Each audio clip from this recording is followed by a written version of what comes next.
എല്ലാവർക്കും PSC SCRT booster ചാനലിലേക്ക് സ്വാഗതം.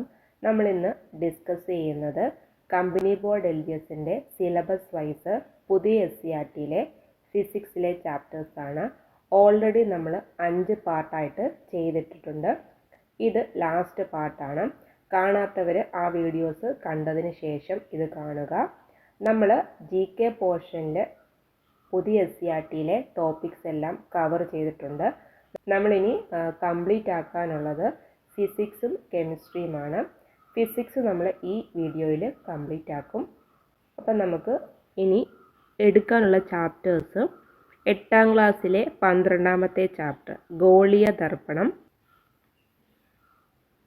അതുപോലെ 10ാം ക്ലാസ്സിൽ 3 ചാപ്റ്റേഴ്സ് ഉണ്ട്. ശബ്ദ തരംഗങ്ങൾ, ലെൻസുകൾ, കാഴ്ചയും വർണ്ണങ്ങളുടെ ലോകവും. അപ്പം നമുക്ക് ഓരോ ചാപ്റ്റേഴ്സായിട്ട് നോക്കാം. പുതിയ SCRT 8ാം ക്ലാസ്സിലെ 12ാമത്തെ ചാപ്റ്ററാണ്. ഗോളീയ ദർപ്പണങ്ങൾ എന്നാണ് ചാപ്റ്ററിൻ്റെ പേര്. ആദ്യം ഇവിടെ പറഞ്ഞിരിക്കുന്നത് പ്രതിബിംബം മിനുസമുള്ള സമതലങ്ങളിൽ മാത്രമല്ല വക്രതലങ്ങളിലും പ്രതിബിംബം ഉണ്ടാകാറുണ്ട്. അതൊന്ന് ജസ്റ്റ് നോട്ട് ചെയ്ത് വെച്ചാൽ മതി.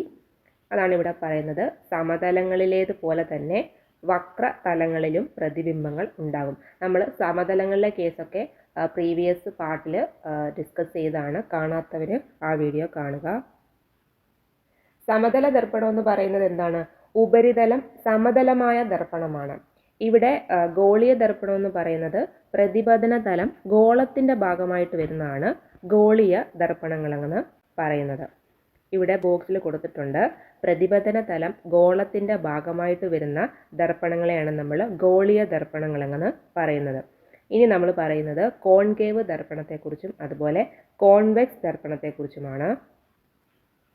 പ്രതിപതന തലം അകത്തോട്ട് കുഴിഞ്ഞിരിക്കുന്ന ഗോളീയ ദർപ്പണമാണ് കോൺകേവ് ദർപ്പണം. അതുപോലെ പ്രതിപതന തലം പുറത്തേക്ക് ഉന്തി നിൽക്കുന്ന ഗോളീയ ദർപ്പണമാണ് കോൺവെക്സ് ദർപ്പണം. ഇത് തിരിഞ്ഞു പോലെ നിങ്ങൾ നോട്ട് ചെയ്ത് പഠിക്കണം. പ്രതിപതന തലം അകത്തോട്ട് കുഴിഞ്ഞിരിക്കുന്ന ഗോളീയ ദർപ്പണമാണ് കോൺകേവ് ദർപ്പണം. അതുപോലെ പ്രതിപതന തലം പുറത്തേക്ക് ഉന്തി നിൽക്കുന്നതാണ് ഏത്? കോൺവെക്സ് ദർപ്പണം.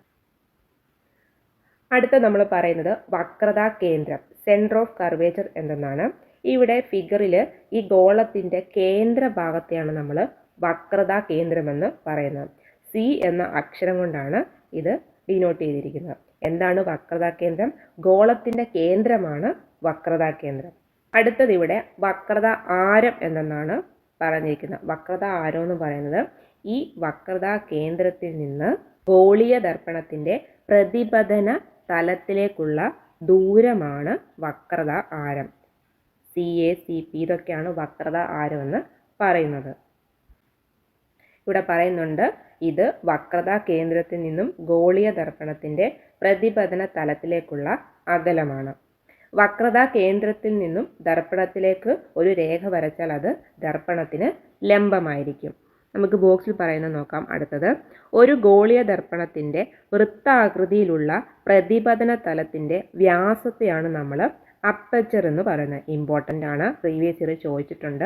ഗോളീയ ദർപ്പണത്തിൻ്റെ വൃത്ത ആകൃതിയിലുള്ള പ്രതിപതന തലത്തിൻ്റെ വ്യാസത്തെയാണ് നമ്മൾ അപ്പച്ചർ എന്ന് പറയുന്നത്. പ്രതിപതന തലത്തിൻ്റെ മധ്യബിന്ദുവാണ് പോള്. ഇതൊക്കെ PYQ ആണ് ചോദിച്ചിട്ടുണ്ട്. പ്രതിപതന തലത്തിൻ്റെ മധ്യബിന്ദുവാണ് പോള്.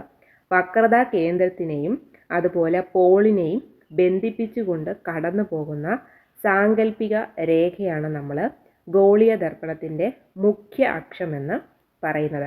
അപ്പം ഈ പോളും അപ്പേച്ചറും ഒക്കെ PYQ ആണ്, പഠിച്ചു വെക്കുക. ഗോളീയ ദർപ്പണത്തിൻ്റെ വൃത്ത ആകൃതിയിലുള്ള പ്രതിപതന തലത്തിൻ്റെ വ്യാസത്തെയാണ് നമ്മൾ അപ്പേച്ചർ എന്ന് പറയുന്നത്. അതുപോലെ ഈ പ്രതിപതന തലത്തിൻ്റെ മധ്യബിന്ദുവിനെയാണ് നമ്മൾ പോള് P എന്ന് വിളിക്കുന്നത്. ഇമ്പോർട്ടൻ്റ് ആണ്, PYQ ആണ്. എന്താണ് മുഖ്യ അക്ഷം ഗോളീയ ദർപ്പണത്തിൻ്റെ? വക്രതാ കേന്ദ്രത്തിനും പോളിനെയും ബന്ധിപ്പിച്ചുകൊണ്ട് കടന്നു പോകുന്ന സാങ്കല്പിക നേർരേഖയാണ് നമ്മൾ ഗോളീയ ദർപ്പണത്തിൻ്റെ മുഖ്യ അക്ഷം എന്ന് പറയുന്നത്. അതുപോലെ നിങ്ങളിത് പഠിച്ചു വെക്കണം, PYQ ആണ്. ഗോളീയ ദർപ്പണങ്ങളിൽ പതനകോണും അതുപോലെ പ്രതിപതന കോണും തുല്യമാണ്. പഠിച്ചു വെക്കുക. ഗോളീയ ദർപ്പണങ്ങളിൽ പതന കോണും അതുപോലെ പ്രതിപതന കോണും തുല്യമാണ്. PYQ ആണ്. പതനകോണും പ്രതിപതന കോണും തുല്യമാണ്. അടുത്ത നമ്മൾ മുഖ്യ ഫോക്കസും അതുപോലെ ഫോക്കസ് ദൂരവും ഗോളീയ ദർപ്പണങ്ങളിൽ എങ്ങനെയാണെന്നാണ് പറയുന്നത്. ഇവിടെ കോൺകേവ് ദർപ്പണത്തിൻ്റെ കാര്യമാണ് പറഞ്ഞിരിക്കുന്നത്. മുഖ്യ അക്ഷത്തിന് സമാന്തരമായിട്ട് പതിക്കുന്ന പ്രകാശരശ്മികൾ പ്രതിപതനത്തിന് ശേഷം മുഖ്യ അക്ഷത്തിലുള്ള ഒരു പ്രത്യേക ബിന്ദുവിലൂടെയാണ് കടന്നു പോകുന്നത്. ഈ എഫ് ഇവിടെ മാർക്ക് ചെയ്തിട്ടുണ്ട്. എഫിലൂടെയാണ് പ്രതിപതനത്തിന് ശേഷം കടന്നു പോകുന്നത്. ഈ ബിന്ദുവിനെയാണ് കോൺകേവ് ദർപ്പണത്തിൻ്റെ മുഖ്യ ഫോക്കസ് എന്ന് വിളിക്കുന്നത്. എന്താണ്? മുഖ്യ അക്ഷത്തിന് സമാന്തരമായിട്ട് പതിക്കുന്ന പ്രകാശരശ്മികൾ പ്രതിപതനത്തിന് ശേഷം ഒരു ബിന്ദുവിലൂടെ എഫ് എന്നിവിടെ കൊടുത്തിട്ടുണ്ട്. ഇതാണ് മുഖ്യ ഫോക്കസ്, കോൺകേവ് ദർപ്പണത്തിൻ്റെ മുഖ്യ ഫോക്കസ് എന്ന് പറയുന്നത്. അടുത്ത നമ്മൾ കോൺവെക്സ് ദർപ്പണത്തിൻ്റെ കാര്യമാണ് പറയുന്നത്. ഇവിടെ കോൺവെക്സ് ദർപ്പണത്തിലെ മുഖ്യ അക്ഷത്തിന് സമാന്തരമായിട്ട് പതിക്കുന്ന പ്രകാശരശ്മികൾ പ്രതിപതനത്തിന് ശേഷം മുഖ്യ അക്ഷത്തിലെ ഒരു പ്രത്യേക ബിന്ദുവിൽ നിന്ന് നമുക്ക് വരുന്നതായിട്ട് തോന്നും. ഈ ബിന്ദുവിനെയാണ് നമ്മൾ കോൺവെക്സ് ദർപ്പണത്തിൻ്റെ മുഖ്യ ഫോക്കസ് എന്ന് പറയുന്നത്. കോൺകേവ് ദർപ്പണത്തിൽ മുഖ്യ അക്ഷത്തിന് സമാന്തരമായിട്ട് പതിക്കുന്ന പ്രകാശരശ്മികളെ പ്രതിപതിപ്പിച്ച് നമുക്ക് ഒരു സ്ക്രീനിൽ പതിപ്പിക്കാൻ കഴിയും. അത് കോൺകേവ് ദർപ്പണത്തിൻ്റെ കാര്യമാണ് പറയുന്നത്. എന്നാൽ അതുകൊണ്ട് അതിൻ്റെ മുഖ്യ ഫോക്കസ് ഏതിൻ്റെ? കോൺകേവ് ദർപ്പണത്തിൻ്റെ മുഖ്യ ഫോക്കസ് നമുക്ക് യഥാർത്ഥമാണെന്ന് പറയാം, റിയൽ ആണെന്ന് പറയാം. കോൺകേവ് ദർപ്പണത്തിൻ്റെ മുഖ്യ ഫോക്കസ് യഥാർത്ഥമാണ്. എന്നാൽ കോൺവെക്സ് ദർപ്പണത്തിൻ്റെ മുഖ്യ ഫോക്കസ് മിഥ്യയാണ്. കാരണം നമുക്ക് സ്ക്രീനിൽ പതിപ്പിക്കാൻ കഴിയില്ല. അതാണ് ഈ ബോക്സിൽ കൊടുത്തേക്കുന്നത്. നമുക്ക് മുഖ്യ അക്ഷത്തിന് സമാന്തരമായിട്ട് പതിക്കുന്ന പ്രകാശരശ്മികൾ പ്രതിപതനത്തിന് ശേഷം മുഖ്യ അക്ഷത്തിലെ ഒരു പ്രത്യേക ബിന്ദുവിൽ നിന്ന് വരുന്നതായിട്ട് തോന്നുകയാണ് ചെയ്യുന്നത്. ഈ ബിന്ദുവിനെയാണ് കോൺവെക്സ് ദർപ്പണത്തിൻ്റെ മുഖ്യ ഫോക്കസ് എന്ന് പറയുന്നത്. അതുകൊണ്ട് കോൺവെക്സ് ദർപ്പണത്തിൻ്റെ മുഖ്യ ഫോക്കസ് നമുക്ക് മിഥ്യയാണെന്ന് പറയാം. കോൺകേവ് ദർപ്പണത്തിൻ്റെ നമുക്ക് സ്ക്രീനിൽ പതിപ്പിക്കാൻ കഴിയും. അതുകൊണ്ട് അതിൻ്റെ മുഖ്യ ഫോക്കസ്, കോൺകേവ് ദർപ്പണത്തിൻ്റെ മുഖ്യ ഫോക്കസ് യഥാർത്ഥമാണ്. അത് നിങ്ങൾ നോട്ട് ചെയ്ത് വെച്ച് പഠിക്കാൻ ചോദിക്കും. കോൺകേവ് ദർപ്പണത്തിൻ്റെ മുഖ്യ ഫോക്കസ് യഥാർത്ഥമാണ്. കോൺവെക്സ് ദർപ്പണത്തിൻ്റെ മുഖ്യ ഫോക്കസ് മിഥ്യയാണ്. അടുത്ത നമുക്ക് ഫോക്കസ് ദൂരം എന്താണെന്ന് നോക്കാം. ഒരു ഗോളീയ ദർപ്പണത്തിൽ പോളിൽ നിന്നും മുഖ്യ ഫോക്കസിലേക്കുള്ള ദൂരമാണ് ഫോക്കസ് ദൂരം എന്ന് പറയുന്നത്. അതായത് ഈ പോളിൽ നിന്നും മുഖ്യ ഫോക്കസിലേക്കുള്ള ഈ ഡിസ്റ്റൻസ് ആണ് ഫോക്കസ് ദൂരമെന്ന് പറയുന്നത്. പഠിച്ചു വെക്കുക, എന്താണ് ഫോക്കസ് ദൂരം? പോളിൽ നിന്നും മുഖ്യ ഫോക്കസിലേക്കുള്ള ദൂരമാണ് ഫോക്കസ് ദൂരം. ഇതിൻ്റെ SI യൂണിറ്റ് മീറ്റർ ആണ്. ഇമ്പോർട്ടൻ്റ് ആണ്. ഫോക്കസ് ദൂരത്തിൻ്റെ SI യൂണിറ്റ് മീറ്റർ ആണ്. അടുത്തത് പറയുന്നത് അപ്പേച്ചർ കുറഞ്ഞത്. അതായത് ദർപ്പണത്തിൻ്റെ പ്രതിപതന തലത്തെയാണ് നമ്മൾ അപ്പേച്ചർ എന്ന് പറഞ്ഞത്.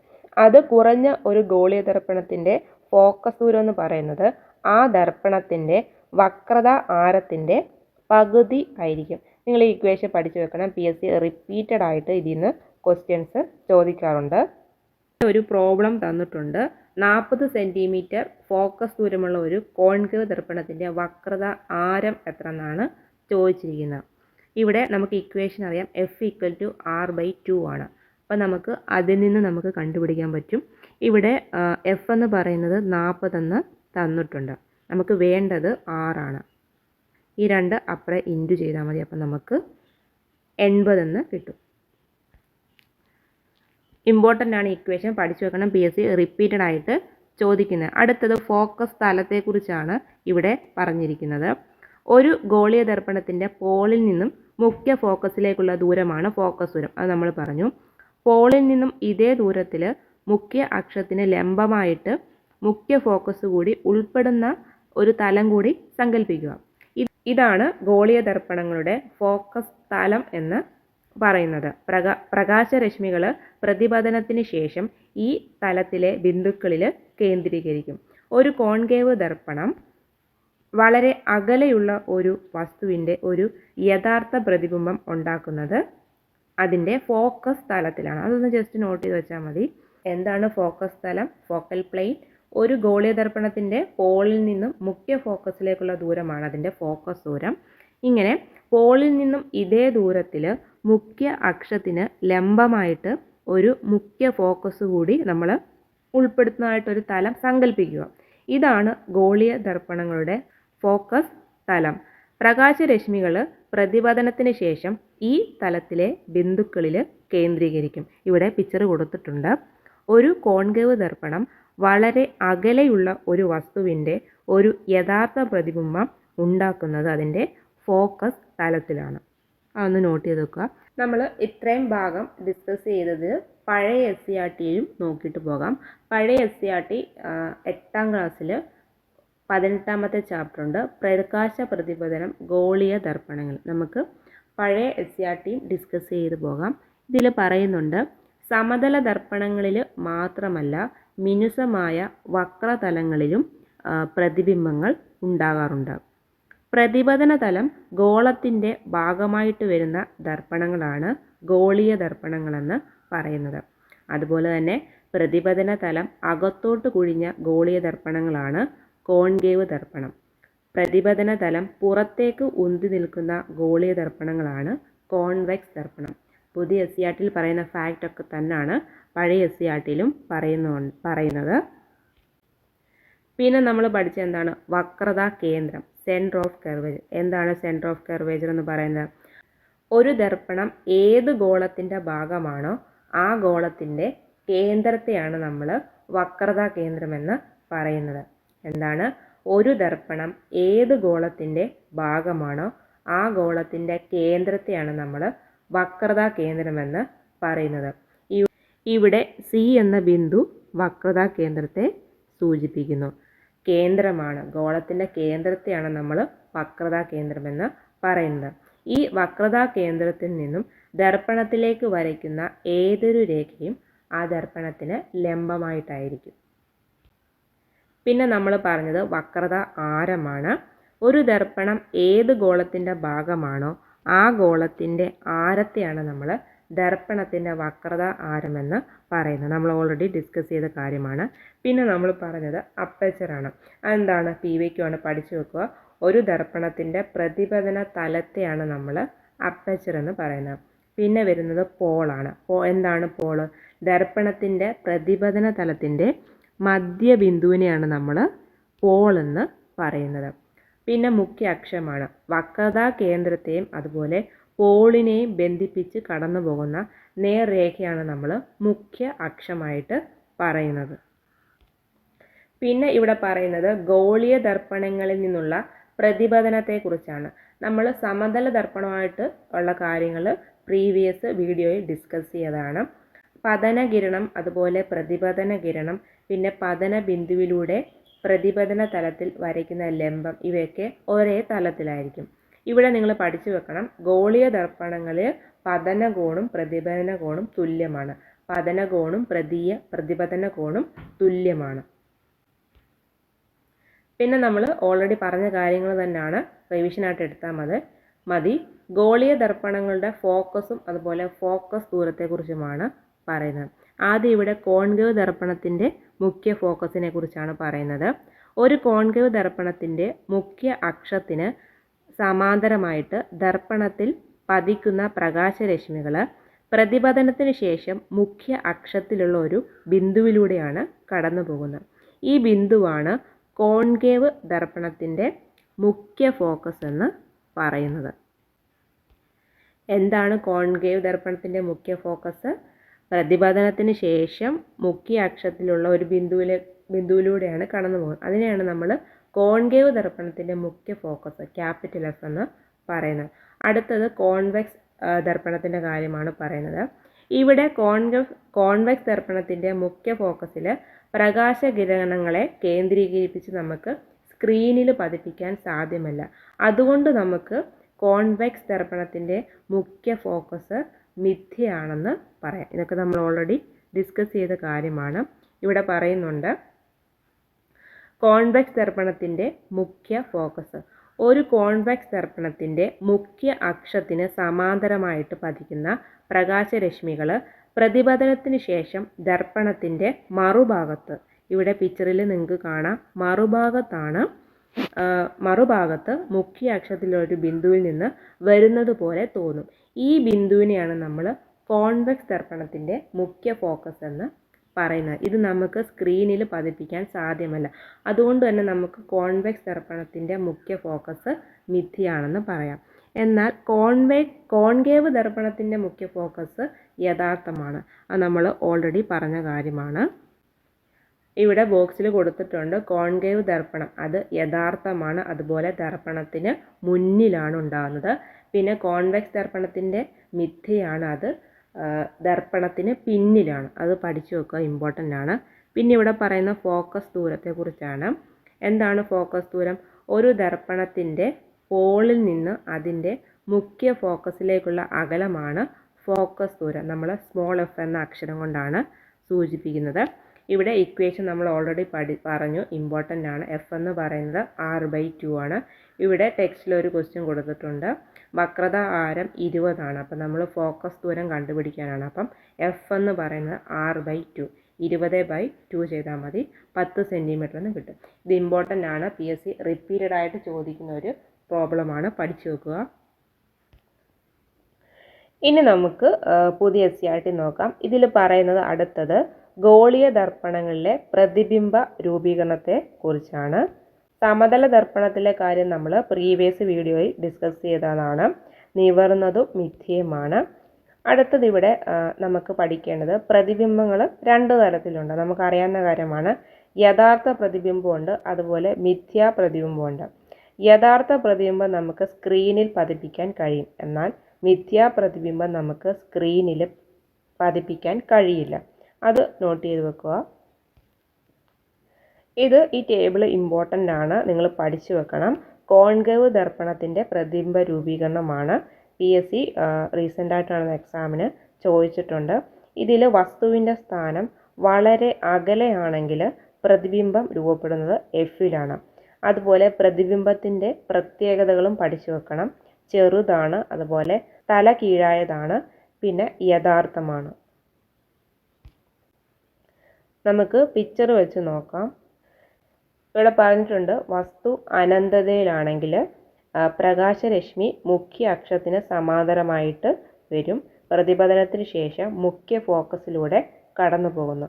അതുകൊണ്ട് മുഖ്യ ഫോക്കസിൽ തന്നെയാണ് പ്രതിബിംബം രൂപപ്പെടുന്നത്. പ്രതിബിംബം രൂപപ്പെടുന്നത് Fലാണ്. അതാണ് നമ്മൾ പറഞ്ഞത്. പ്രതിബിംബത്തിൻ്റെ പ്രത്യേകതകൾ എന്തൊക്കെയാണ്? തല കീഴായതാണ്, അതുപോലെ വസ്തുവിനേക്കാൾ ചെറുതാണ്, യഥാർത്ഥമാണ്. പഠിച്ചു വെക്കുക, ഇമ്പോർട്ടൻ്റ് ആണ്. അടുത്തത് വസ്തു സിക്കും അപ്പുറമാണെങ്കിൽ, ഇതാണ് സിക്കും അപ്പുറമാണ് വസ്തു വരുന്നതെങ്കിൽ പ്രതിബിംബത്തിൻ്റെ സ്ഥാനം എവിടെയാണ്? സിക്കും എഫിനും ഇടയിലാണ് വരുന്നത്. സിക്കും എഫിനും ഇടയിലായിട്ടാണ് പ്രതിബിംബത്തിൻ്റെ സ്ഥാനം വരുന്നത്. പഠിച്ചു വെക്കുക. വസ്തു സിക്കും അപ്പുറമാണെങ്കിൽ പ്രതിബിംബത്തിൻ്റെ സ്ഥാനം വരുന്നത് സിക്കും എഫിനും ഇടയിലായിട്ടാണ്. ഇതാണ് സി, ആണ് എഫിൽ. പ്രതിബിംബം വരുന്നത് സിക്കും എഫിനും ഇടയിലാണ്. അതുപോലെ യഥാർത്ഥമാണ്, തല കീഴായതാണ്. ഇത് നിങ്ങൾ നോട്ട് ചെയ്ത് പഠിക്കുക, ഇമ്പോർട്ടൻ്റ് ആണ്. അതുപോലെ തന്നെ വസ്തുവിനേക്കാൾ ചെറുതുമാണ്. നിങ്ങൾ ആഡ് ചെയ്ത് വെച്ച് നോട്ടാക്കി പഠിക്കുക. വസ്തുവിൻ്റെ സ്ഥാനം സിക്കും അപ്പുറം ആണെങ്കിൽ പ്രതിബിംബം സിക്കും എഫിനും ഇടയിലാണ് രൂപം കൊള്ളുന്നത്. അതുപോലെ യഥാർത്ഥമാണ്, തല കീഴായതാണ്, പിന്നെ വസ്തുവിനേക്കാൾ ചെറുതാണ്. അടുത്തത് പറയുന്നത് വസ്തു ഒബ്ജക്റ്റ് സിയിലാണെങ്കിൽ പ്രതിബിംബത്തിൻ്റെ സ്ഥാനം സിയിൽ തന്നെയാണ് പ്രതിബിംബം വരുന്നത്. അതുപോലെ യഥാർത്ഥമാണ്, തല കീഴായതാണ്, വസ്തുവിൻ്റെ അതേ വലുപ്പമാണ്. നിങ്ങൾ നോട്ടാക്കി വെച്ച് എഴുതി പഠിക്കുക. വസ്തു സിയിലാണെങ്കിൽ പ്രതിബിംബത്തിൻ്റെ സ്ഥാനവും സിയിലാണ്. അതുപോലെ യഥാർത്ഥമാണ്, തല കീഴായതാണ്, വസ്തുവിൻ്റെ അതേ വലുപ്പമാണ്. ഇത് നിങ്ങൾ നോട്ട് എഴുതി വെച്ച് പഠിക്കുക, ഇമ്പോർട്ടൻ്റ് ആണ്. അടുത്തത് വസ്തു സിയുടെയും എഫിൻ്റെയും ഇടയിലാണ് വരുന്നതെങ്കിൽ പ്രതിബിംബത്തിൻ്റെ സ്ഥാനം സിക്കും അപ്പുറമാണ് വരുന്നത്. പ്രതിബിംബത്തിൻ്റെ സ്ഥാനം സിക്കും എഫിനും ആണ് വരുന്നതെങ്കിൽ പ്രതിബിംബത്തിൻ്റെ സ്ഥാനം എന്ന് പറയുന്നത് സിക്കും അപ്പുറത്തായിട്ടാണ് വരുന്നത്. അതുപോലെ തന്നെ യഥാർത്ഥമാണ്, തല കീഴായതാണ്, വസ്തുവിനേക്കാൾ ചെറുതാണ്. അത് നിങ്ങൾ നോട്ടാക്കി എഴുതി വെച്ച് പഠിക്കുക, ഇമ്പോർട്ടൻ്റ് ആണ്. ഒന്നുകൂടെ പറയാം. സിക്കും എഫിനും ഇടയിലാണ് വസ്തു വരുന്നതെങ്കിൽ പ്രതിബിംബം സിക്കും അപ്പുറമാണ്, യഥാർത്ഥമാണ്, തലകീഴായതാണ്, അതുപോലെ വസ്തുവിനേക്കാൾ വലുതാണ്. അടുത്തത് വസ്തു എഫിലാണെങ്കിൽ പ്രതിബിംബത്തിൻ്റെ സ്ഥാനം എന്ന് പറയുന്നത് അനന്തതയിലാണ്. പ്രതിബിംബത്തിൻ്റെ സ്ഥാനം അനന്തതയിലാണ്. അത് പഠിച്ചു വെക്കുക. വസ്തു എഫിലാണെങ്കിൽ പ്രതിബിംബം അനന്തതയിൽ ഉണ്ടെന്ന് നമുക്ക് സങ്കല്പിക്കാം. പിന്നെ അടുത്തത് വസ്തു എഫിനും പിക്കും ഇടയിലാണ്. ഇതാണ് PSC ചോദിച്ചത്, ഇമ്പോർട്ടൻ്റ് ആണ്. വസ്തു എഫിനും പിക്കും ഇടയിലാണെങ്കിൽ പ്രതിബിംബം രൂപപ്പെടുന്നത് ദർപ്പണത്തിന് പിന്നിലാണ്. പഠിച്ചു വെക്കുക, ദർപ്പണത്തിന് പിന്നിലാണ് പ്രതിബിംബം രൂപപ്പെടുന്നത്. അതുപോലെ മിഥ്യയാണ്, നിവർന്നതാണ്, വസ്തുവിനേക്കാൾ വലുതാണ്. ഇതാണ് എക്സാമിന് ചോദിച്ചത്, ഇമ്പോർട്ടൻ്റ് ആണ്, പഠിച്ചു വെക്കുക. വസ്തു എഫിനും പിക്കും ഇടയിലാണെങ്കിൽ പ്രതിബിംബം രൂപപ്പെടുന്നത് ദർപ്പണത്തിന് പിറകിലാണ്, മിഥ്യയാണ്, നിവർന്നതാണ്, അതുപോലെ വസ്തുവിനേക്കാൾ വലുതാണ്. നമുക്ക് കോൺകേവ് ദർപ്പണം പഠിക്കുമ്പോഴാണ് ഇത്രയും കണ്ടീഷൻസ് പഠിക്കേണ്ടത്. കോൺവെക്സ് ദർപ്പണത്തിൽ പ്രതിബിംബം എപ്പോഴും നിവർന്നതും ചെറുതുമാണ്. അതങ്ങ് പഠിച്ചു വെക്കുക. കോൺവെക്സ് ദർപ്പണത്തിൽ പ്രതിബിംബങ്ങൾ എപ്പോഴും നിവർന്നതും ചെറുതുമാണ്.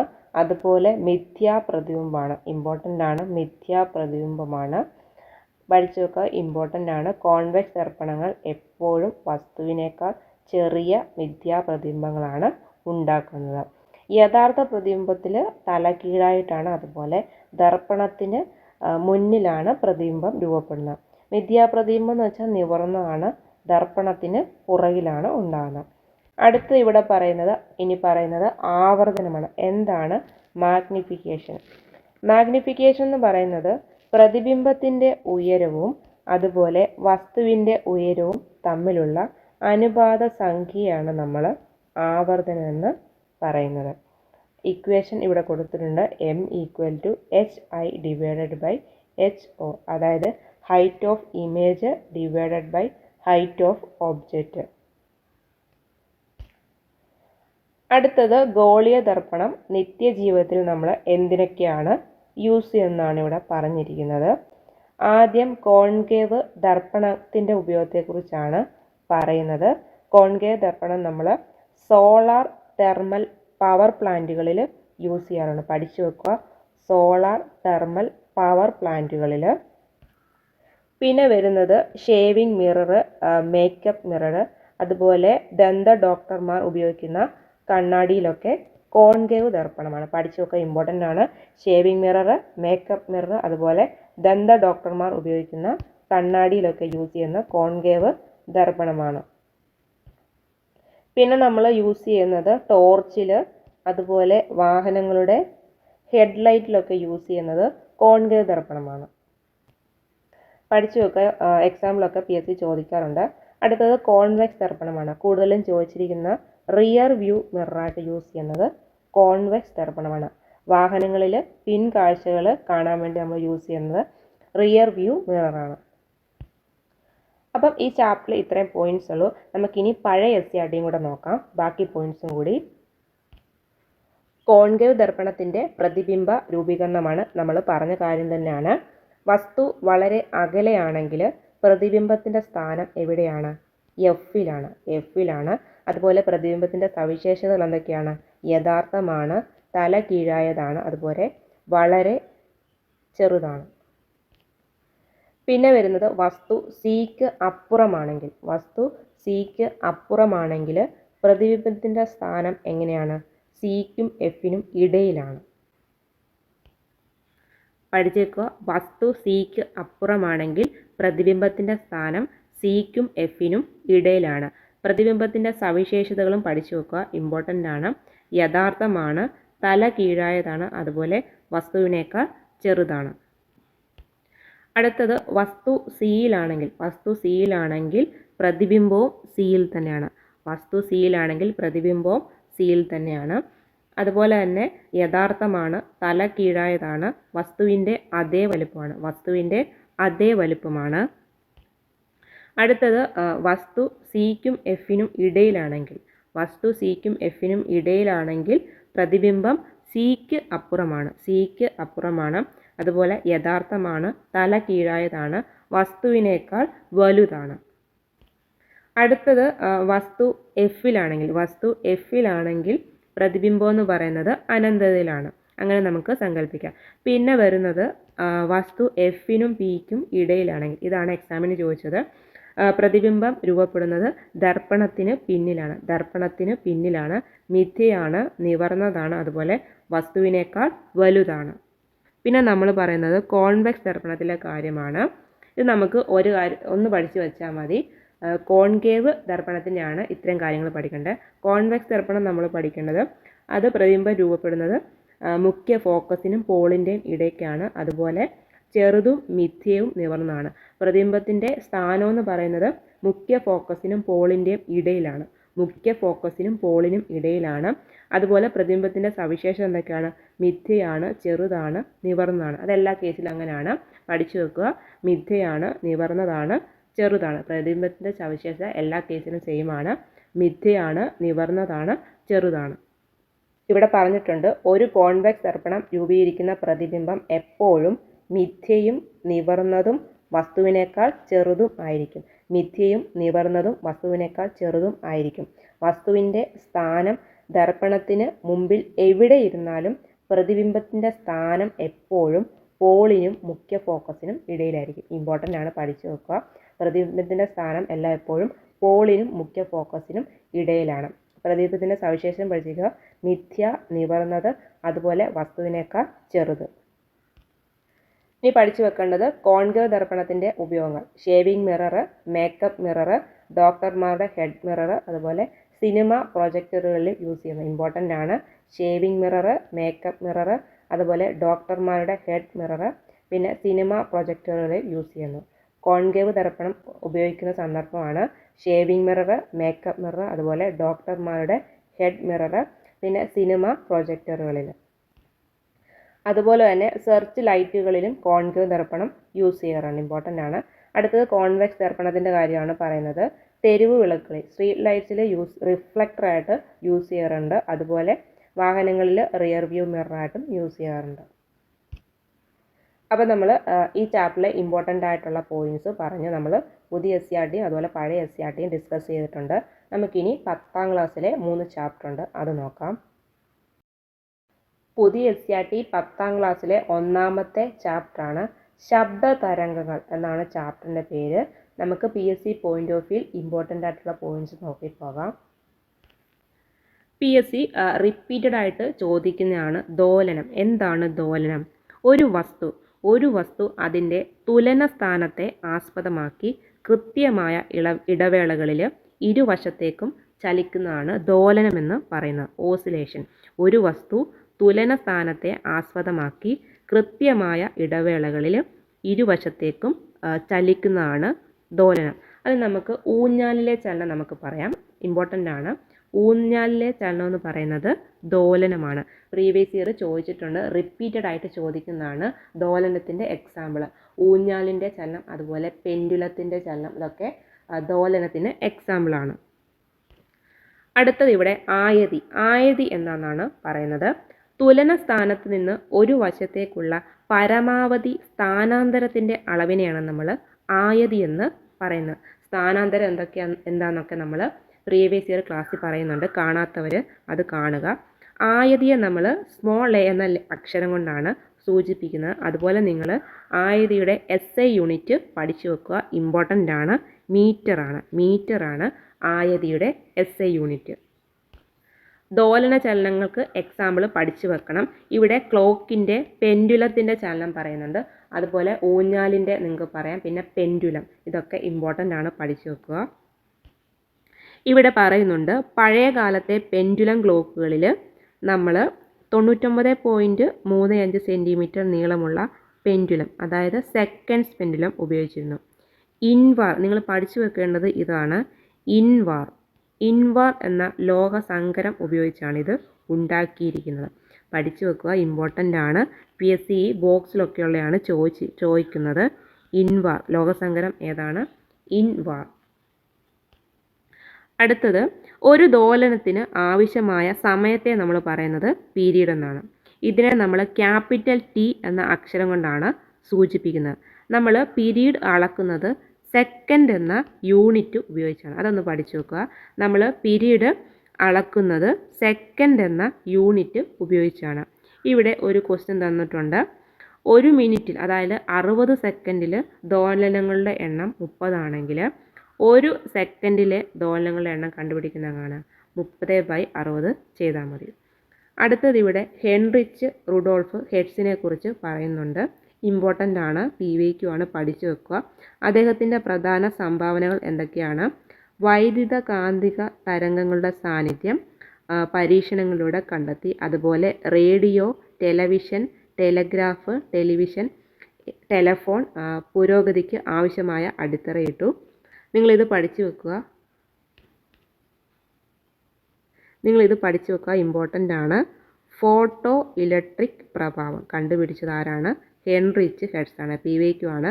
അദ്ദേഹത്തിനോടുള്ള ആദരസൂചകമായിട്ട് നമ്മൾ ആവർത്തിക്ക് ഹെർട്സ് എന്ന യൂണിറ്റ് നൽകിയിരിക്കുന്നത്. ഫോട്ടോ ഇലക്ട്രിക് പ്രഭാവം കണ്ടുപിടിച്ച ആരാണ്? ഹെൻറിച്ച് ഹെർട്സ് ആണ്. അദ്ദേഹത്തിൻ്റെ ആദരസൂചകമായിട്ട് നമ്മൾ ആവർത്തിയുടെ യൂണിറ്റ് ഹെർട്സ് എന്ന് കൊടുത്തിരിക്കുന്നത്. ഇമ്പോർട്ടൻ്റ് ആണ്, PVQ ആണ്. ആവർത്തിയുടെ യൂണിറ്റ് ആണ് ഹെർട്സ്. ആവൃത്തി എന്താണ്? ഒരു സെക്കൻഡിൽ ഉണ്ടാകുന്ന ദോലനങ്ങളുടെ എണ്ണത്തെയാണ് നമ്മൾ ആവൃത്തി എന്ന് പറയുന്നത്. ഒരു സെക്കൻഡിൽ ഉണ്ടാകുന്ന ദോലനങ്ങളുടെ എണ്ണത്തെയാണ് ആവൃത്തി എന്ന് പറയുന്നത്. ആവൃത്തിയുടെ യൂണിറ്റ് ആണ് ഹെർട്സ്. ആവൃത്തി സൂചിപ്പിക്കുന്നത് നമ്മൾ F എന്ന അക്ഷരം കൊണ്ടാണ്. നമ്മൾ ആവൃത്തിയെ ഡിനോട്ട് ചെയ്യുന്നത് സ്മോൾ f എന്ന അക്ഷരം കൊണ്ടാണ്. എന്താണ് ആവൃത്തി? ഒരു സെക്കൻഡിൽ ഉണ്ടാകുന്ന ദോലനങ്ങളുടെ എണ്ണമാണ് ആവൃത്തി. ആവൃത്തിയുടെ യൂണിറ്റ് എന്താണ്? ഹെർട്സ് ആണ്. അതുപോലെ പെൻഡുലത്തിൻ്റെ നീളം കൂടുന്തോറും ആവൃത്തി കുറയുകയാണ് ചെയ്യുന്നത്. പെൻഡുലത്തിൻ്റെ നീളം കൂടുമ്പോൾ ആവൃത്തി കുറയുകയാണ് ചെയ്യുന്നത്. എന്നാൽ പീരീഡ് കൂടുമ്പോൾ ആവൃത്തി എന്താണ്? കുറയുകയാണ് ചെയ്യുന്നത്. ആ രണ്ടും ഒന്ന് നോട്ട് ചെയ്ത് വെക്കുക. പീരീഡ് കൂടുമ്പോൾ എന്താണ്? ആവൃത്തി കുറയുകയാണ് ചെയ്യുന്നത്. അടുത്തത് ഇവിടെ പറയുന്നത് ആവൃത്തിയുടെ പ്രായോഗിക യൂണിറ്റുകളാണ്. ഏതൊക്കെയാണ്? കിലോ ഹെർട്സ്, മെഗാ ഹെർട്സ്, ഇതൊക്കെയാണ്. റേഡിയോ, ടെലിവിഷൻ തുടങ്ങിയവയുടെ പ്രേഷണത്തിൽ നമ്മൾ കിലോ ഹെർട്സ്, മെഗാ ഹെർട്സ് എന്നീ പദങ്ങൾ കേട്ടിട്ടുണ്ട്. ഇത് ആവൃത്തിയുടെയും പ്രായോഗിക യൂണിറ്റ് എന്നാണ് പറഞ്ഞിരിക്കുന്നത്. അതുപോലെ ആവൃത്തി സ്മോൾ f എന്ന് പറയുന്നത് 1/, പീരീഡാണ്. അതും പഠിച്ചു വെക്കുക. പിന്നെ പഠിച്ചു വെക്കേണ്ടത് പെൻഡുലത്തിൻ്റെ നീളം കൂടുമ്പോൾ ആവൃത്തി കുറയും. അതുപോലെ പീരീഡ് കൂടുമ്പോൾ ആവൃത്തി കുറയുകയാണ് ചെയ്യുന്നത്. പിന്നെ ആവൃത്തിയുടെ പ്രായോഗിക യൂണിറ്റുകളാണ് കിലോ ഹെർട്സും മെഗാ ഹെർട്സും ഒക്കെ. അടുത്തത് ഒരു വസ്തുവിൻ്റെ സ്വാഭാവിക ആവൃത്തിയെക്കുറിച്ചാണ് പറയുന്നത്. Natural frequency. ഒരു വസ്തുവിനെ സ്വതന്ത്രമായിട്ട് കമ്പനം ചെയ്യിപ്പിച്ചാൽ അത് അതിൻ്റെ തനതായ ആവൃത്തിയിലാണ് കമ്പനം ചെയ്യുന്നത്. ഇതിനെയാണ് നമ്മൾ ആ വസ്തുവിൻ്റെ സ്വാഭാവിക ആവൃത്തി എന്ന് പറയുന്നത്. പഠിച്ചു വെക്കണം. സ്വാഭാവിക ആവൃത്തിയെ സ്വാധീനിക്കുന്ന ഘടകങ്ങൾ എന്തൊക്കെയാണ്? വസ്തുവിൻ്റെ നീളം, വലുപ്പം, ഇലാസ്തികത, അതുപോലെ പദാർത്ഥത്തിൻ്റെ സ്വഭാവം. എന്താണ് സ്വാഭാവിക ആവൃത്തി? നമ്മൾ ഒരു വസ്തുവിനെ സ്വതന്ത്രമായിട്ട് കമ്പനം ചെയ്യിക്കുമ്പോൾ അത് അതിൻ്റെ തനതായ ആവൃത്തിയിലാണ് കമ്പനം ചെയ്യുന്നത്. ഈ ആവൃത്തിയാണ് നമ്മൾ സ്വാഭാവിക ആവൃത്തി എന്ന് പറയുന്നത്. ആവൃത്തിയെ സ്വാധീനിക്കുന്ന ഘടകങ്ങൾ ഏതൊക്കെയാണ്? വസ്തുവിൻ്റെ നീളം, വലുപ്പം, ഇലാസ്തികത, അതുപോലെ പദാർത്ഥത്തിൻ്റെ സ്വഭാവം. ഇവയിൽ ഏതെങ്കിലും ഒന്നിന് മാറ്റമുണ്ടായാൽ നമ്മുടെ സ്വാഭാവിക ആവൃത്തിക്കും മാറ്റമുണ്ടാകും. അതാണ് പറയുന്നത്. അടുത്ത് പറയുന്നത് പ്രണോദിത കമ്പനവും അനുനാദത്തെക്കുറിച്ചാണ്. PVQ ആണ്. എന്താണ് പ്രണോദിത കമ്പനം? കമ്പനം ചെയ്യുന്ന വസ്തുവിൻ്റെ പ്രേരണ മൂലം മറ്റൊരു വസ്തു കമ്പനം ചെയ്യുന്നതാണ് പ്രണോദിത കമ്പനം. അതായത് ഇപ്പോൾ ഒരു മേശപ്പുറത്ത് വെച്ച് മിക്സി പ്രവർത്തിക്കുമ്പോൾ മേശയും കമ്പനം ചെയ്യുന്നു. അത് പ്രണോദിത കമ്പനത്തിന് എക്സാമ്പിളാണ്. കാരണം മിക്സിയാണ് നമ്മൾ ഓൺ ആക്കുന്നത്, അപ്പോൾ അതിൻ്റെ ഒപ്പം മേശയും അനങ്ങുന്നുണ്ട്. കമ്പനം ചെയ്യുന്ന വസ്തുവിൻ്റെ, അതായത് മിക്സിയുടെ പ്രേരണ മൂലമാണ് മേശയും കമ്പനം ചെയ്യുന്നത്. അതിനാണ് നമ്മൾ പ്രണോദിത കമ്പനം എന്ന് പറയുന്നത്. ഈ പ്രണോദിത കമ്പനത്തിന് വിധേയമാകുന്ന വസ്തുവിൻ്റെ സ്വാഭാവിക ആവൃത്തിയും പ്രേരണം ചെലുത്തുന്ന വസ്തുവിൻ്റെ സ്വാഭാവിക ആവൃത്തിയും തുല്യമാണെങ്കിൽ ആ വസ്തുക്കൾ നമുക്ക് അനുനാദത്തിലാണെന്ന് പറയാം. എന്താണ്? പ്രണോദിത കമ്പനത്തിന് വിധേയമാകുന്ന വസ്തുവിൻ്റെ സ്വാഭാവിക ആവൃത്തിയും, അതായത് നമുക്ക് മിക്സിയുടെ മേശയുടെ കാര്യം എടുത്താൽ മിക്സിയുടെ സ്വാഭാവിക ആവൃത്തിയും മേശയുടെ സ്വാഭാവിക ആവൃത്തിയും തുല്യമായാൽ നമുക്ക് ആ വസ്തുക്കൾ അനുനാദത്തിലാണെന്ന് പറയാം. അനുനാദത്തിന് വിധേയമാകുന്ന വസ്തു പരമാവധി ആയതിയിൽ കമ്പനം ചെയ്യുന്നു. അപ്പോൾ എന്താണ് അനുനാദം? പ്രണോദിത കമ്പനം എന്ന് വെച്ചാൽ എന്താണ്? പ്രണോദിത കമ്പനം എന്ന് വെച്ചാൽ കമ്പനം ചെയ്യുന്ന വസ്തുവിൻ്റെ പ്രേരണ മൂലം മറ്റൊരു വസ്തു കമ്പനം ചെയ്യുന്നതാണ് നമ്മൾ പ്രണോദിത കമ്പനം എന്ന് പറയുന്നത്. ഈ പ്രണോദിത കമ്പനത്തിന് വിധേയമാകുന്ന വസ്തുവിൻ്റെ സ്വാഭാവിക ആവൃത്തിയും പ്രേരണ മൂലം ചെലുത്തുന്ന വസ്തുവിൻ്റെ സ്വാഭാവിക ആവൃത്തിയും തുല്യമായാൽ ആ വസ്തുക്കൾ അനുനാദത്തിലാണെന്ന് പറയാം. അനുനാദത്തിന് വിധേയമാകുന്ന വസ്തു പരമാവധി ആയതിൽ കമ്പനം ചെയ്യും. പഠിച്ചു വെക്കുക, ഇമ്പോർട്ടൻ്റ് ആണ്. അനുനാദമൊക്കെ PYQ ആണ്. അടുത്തത് പ്രണോദിത കമ്പനവും അനുനാദവും പ്രയോജനപ്പെടുത്തിയിരിക്കുന്ന സന്ദർഭങ്ങൾ പഠിച്ചു വെക്കുക, ഇമ്പോർട്ടൻ്റ് ആണ്.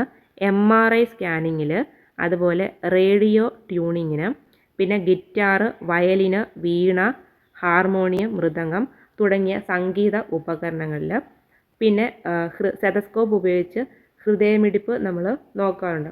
നമുക്ക് വളരെ നേർത്ത ശബ്ദം പോലും കേൾക്കാൻ സാധിക്കുന്നുണ്ട്.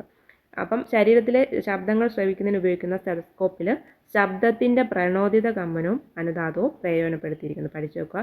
സ്റ്റെതസ്കോപ്പിലും അത് യൂസ് ചെയ്തിട്ടുണ്ട്. ഏതൊക്കെയാണ്?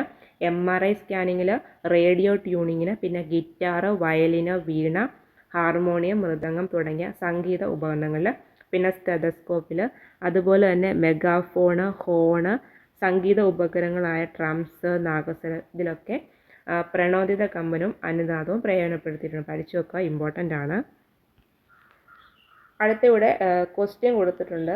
ആദ്യത്തെ ക്വസ്റ്റ്യൻ, ഒരു സിമ്പിൾ പെൻഡുലത്തിൻ്റെ ആവൃത്തി 1 ഹെർട്സ് ആണെങ്കിൽ അതിൻ്റെ പീരീഡ് എത്രയാണെന്നാണ് ചോദിച്ചിരിക്കുന്നത്. ഇത് ഇക്വേഷൻ നമ്മൾ പഠിച്ചതാണ്. ആവൃത്തി എന്ന് പറയുന്നത് 1/പീരീഡ് ആണ്. ഇക്വേഷനിൽ ഇട്ട് കൊടുത്താൽ മതി. ഇവിടെ നമുക്ക് ക്വസ്റ്റ്യനിൽ ആവൃത്തിയാണ് തന്നിരിക്കുന്നത്, 1 ഹെർട്സ് എന്ന് തന്നിട്ടുണ്ട്. അപ്പോൾ നമ്മൾ പീരീഡ് കാണുന്നത് എങ്ങനെയാണ്? ഇക്വേഷൻ F = 1/T ആണ്. F എന്ന് പറയുന്നത് ആവൃത്തിയാണ്, T എന്ന് പറയുന്നതാണ് പീരീഡ്. നമുക്ക് പീരീഡാണ് കണ്ടുപിടിക്കുന്നത്.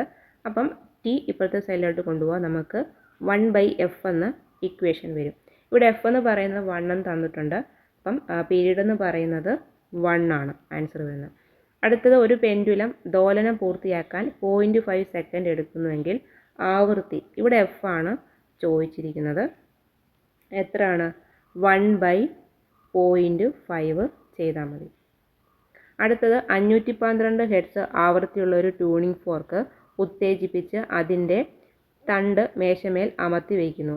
ഈ അവസരത്തിൽ മേശ കമ്പനം ചെയ്യുമോ? ഈ പ്രതിഭാസം ഏത് പേരിലാണ് നമ്മൾ പഠിച്ചതാണ്? ഏത് പേരിലാണ് അറിയപ്പെടുന്നത്?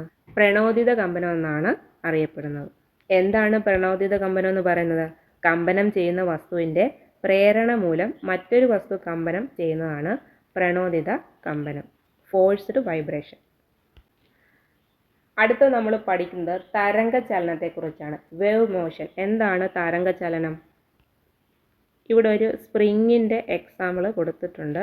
മാധ്യമത്തിൻ്റെ ഒരു ഭാഗത്ത് ലഭിക്കുന്ന ഊർജം മറ്റു ഭാഗത്തേക്ക് എത്തിക്കാനുള്ള മാർഗങ്ങളിൽ ഒന്നാണ് തരംഗ ചലനമെന്ന് പറയുന്നത്. എന്താണ്? മാധ്യമത്തിൻ്റെ ഒരു ഭാഗത്ത് നിന്ന് ലഭിക്കുന്ന ഊർജം മറ്റു ഭാഗത്തേക്ക് എത്തിക്കാനുള്ള മാർഗമാണ് തരംഗ ചലനം. ഒരു ഭാഗത്ത് ലഭിക്കുന്ന ഊർജം മറ്റു ഭാഗങ്ങളിലേക്ക് ദോലനങ്ങളിലൂടെ തുടർച്ചയായിട്ട് പ്രസരിക്കുന്നതാണ് തരംഗ ചലനം. ഇമ്പോർട്ടൻ്റ് ആണ്. ഒരു ഭാഗത്ത് ലഭിക്കുന്ന ഊർജം മറ്റു ഭാഗത്തേക്ക് ദോലനങ്ങളിലൂടെ തുടർച്ചയായിട്ട് പ്രസരിക്കുന്നതാണ് എന്ത്? തരംഗ ചലനം. തരംഗ ചലനത്തിന് എക്സാമ്പിൾ എന്തൊക്കെയാണ്? റേഡിയോ തരംഗമുണ്ട്, സീസ്മിക് തരംഗം, പ്രകാശ തരംഗം, ശബ്ദ തരംഗം, അതുപോലെ ജലാശയങ്ങളിൽ ഉണ്ടാകുന്ന ഓളങ്ങൾ. ഇതൊക്കെയാണ് തരംഗ ചലനം. ഈ പ്രേഷണത്തിന് മാധ്യമം ആവശ്യമുള്ളതുകൊണ്ട് മാധ്യമം ആവശ്യമില്ലാത്തതുകൊണ്ട്. മാധ്യമം ആവശ്യമുള്ളതിനുള്ള എക്സാമ്പിളാണ് സീസ്മിക് തരംഗം വരുന്നത്. പ്രേഷണത്തിന് മാധ്യമം ആവശ്യമില്ലാത്തതാണ് റേഡിയോ തരംഗം. ഇനി നമ്മൾ പഠിക്കുന്നത് വൈദ്യുതകാന്തിക തരംഗങ്ങളെക്കുറിച്ചാണ്.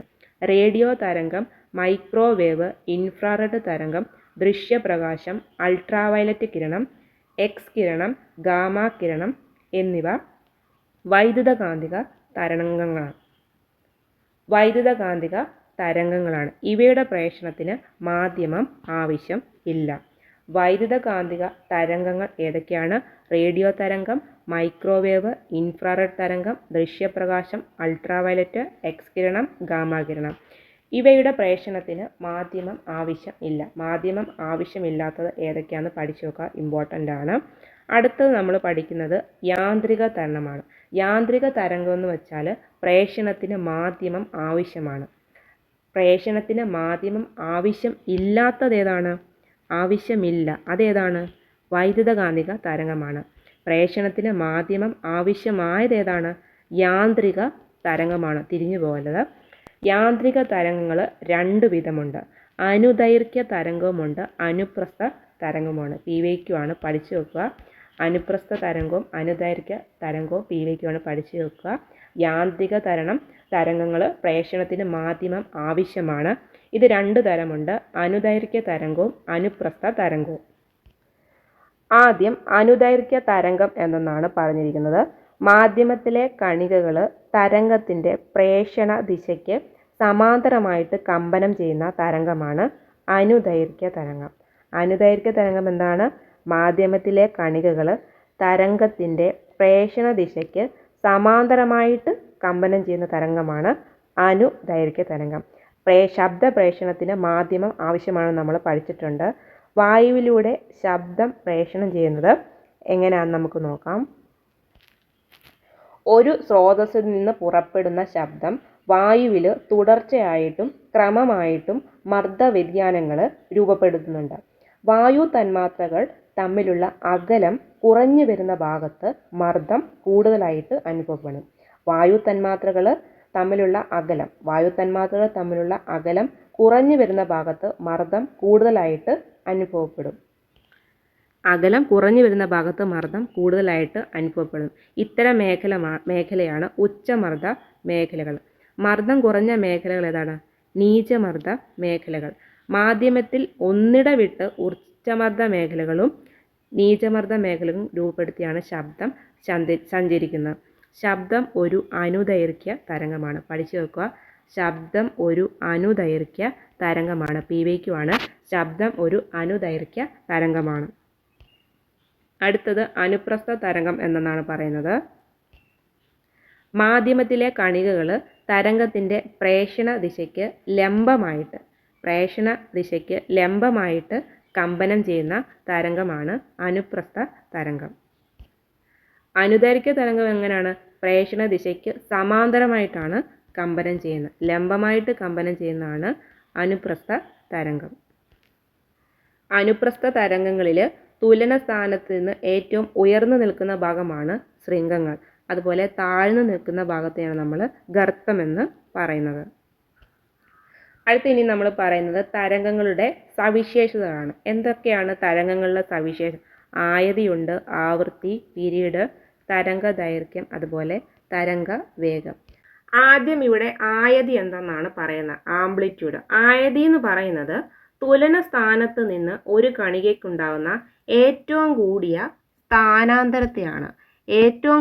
സ്ഥാനാന്തരത്തെയാണ് നമ്മൾ ആയതി എന്ന് പറയുന്നത്.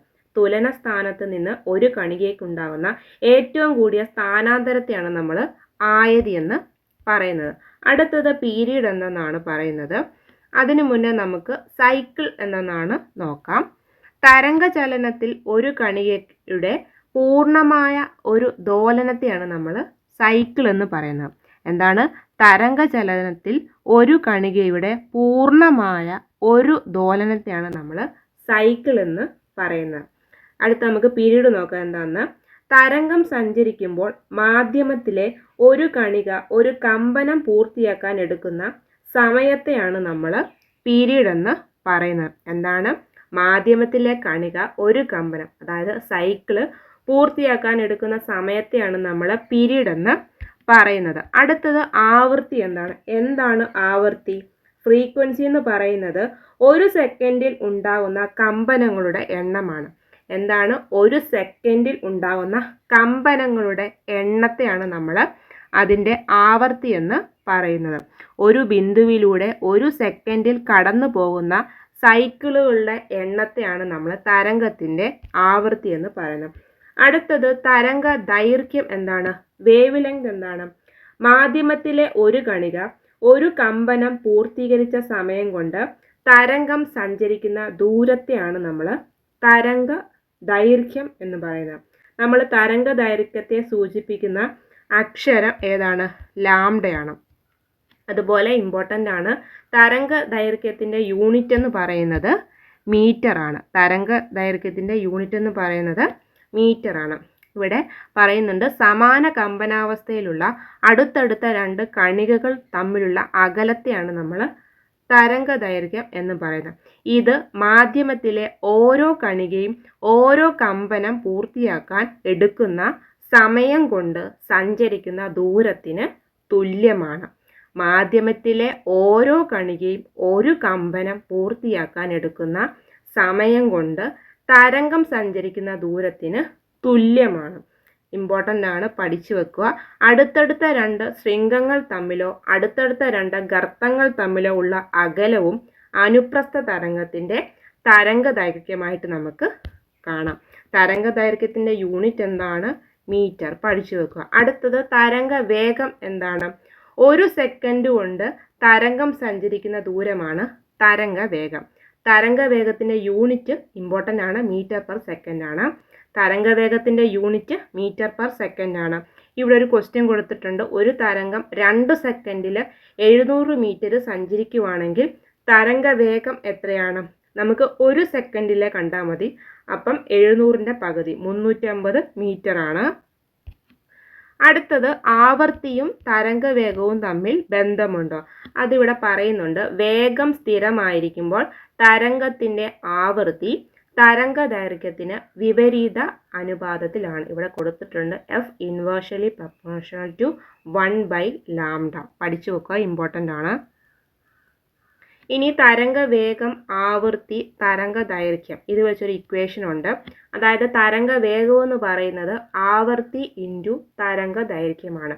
തരംഗ വേഗം എന്ന് പറയുന്നത് ആവൃത്തി ഇൻറ്റു തരംഗ ദൈർഘ്യമാണ്. പഠിച്ചു വെക്കുക. അടുത്ത ഇനി നമുക്ക് പഠിക്കാനുള്ള ശബ്ദ തരംഗമാണ്. ശബ്ദം ഒരു അനുദൈർഘ്യ തരംഗത്തിന് ഉദാഹരണമാണ്. അതുപോലെ ശബ്ദ പ്രേഷണത്തിന് മാധ്യമം ആവശ്യമാണ്. ഇതൊക്കെ നമുക്ക് അറിയാവുന്ന കാര്യമാണ്. നമ്മളിവിടെ ഇനിയും പറയുന്നത് ശബ്ദ തരംഗങ്ങളുടെ സവിശേഷതകളാണ്. ആദ്യം പറയുന്നത് ശബ്ദത്തിൻ്റെ പ്രതിപതനത്തെക്കുറിച്ചാണ്. എന്താണ് ശബ്ദത്തിൻ്റെ പ്രതിപതനം? ശബ്ദ തരംഗങ്ങൾ വസ്തുക്കളിൽ തട്ടി പ്രതിപദിക്കുന്നതിനെയാണ് നമ്മൾ ശബ്ദത്തിൻ്റെ പ്രതിപതനമെന്ന് പറയുന്നത്. ഇവിടെ പറയുന്നുണ്ട് മിനുസമുള്ള പ്രതലങ്ങൾ പരുപരുത്ത പ്രതലങ്ങളെ അപേക്ഷിച്ച് നന്നായിട്ട് പ്രതിപദിക്കുക. നമുക്കറിയാവുന്ന കാര്യമാണ്.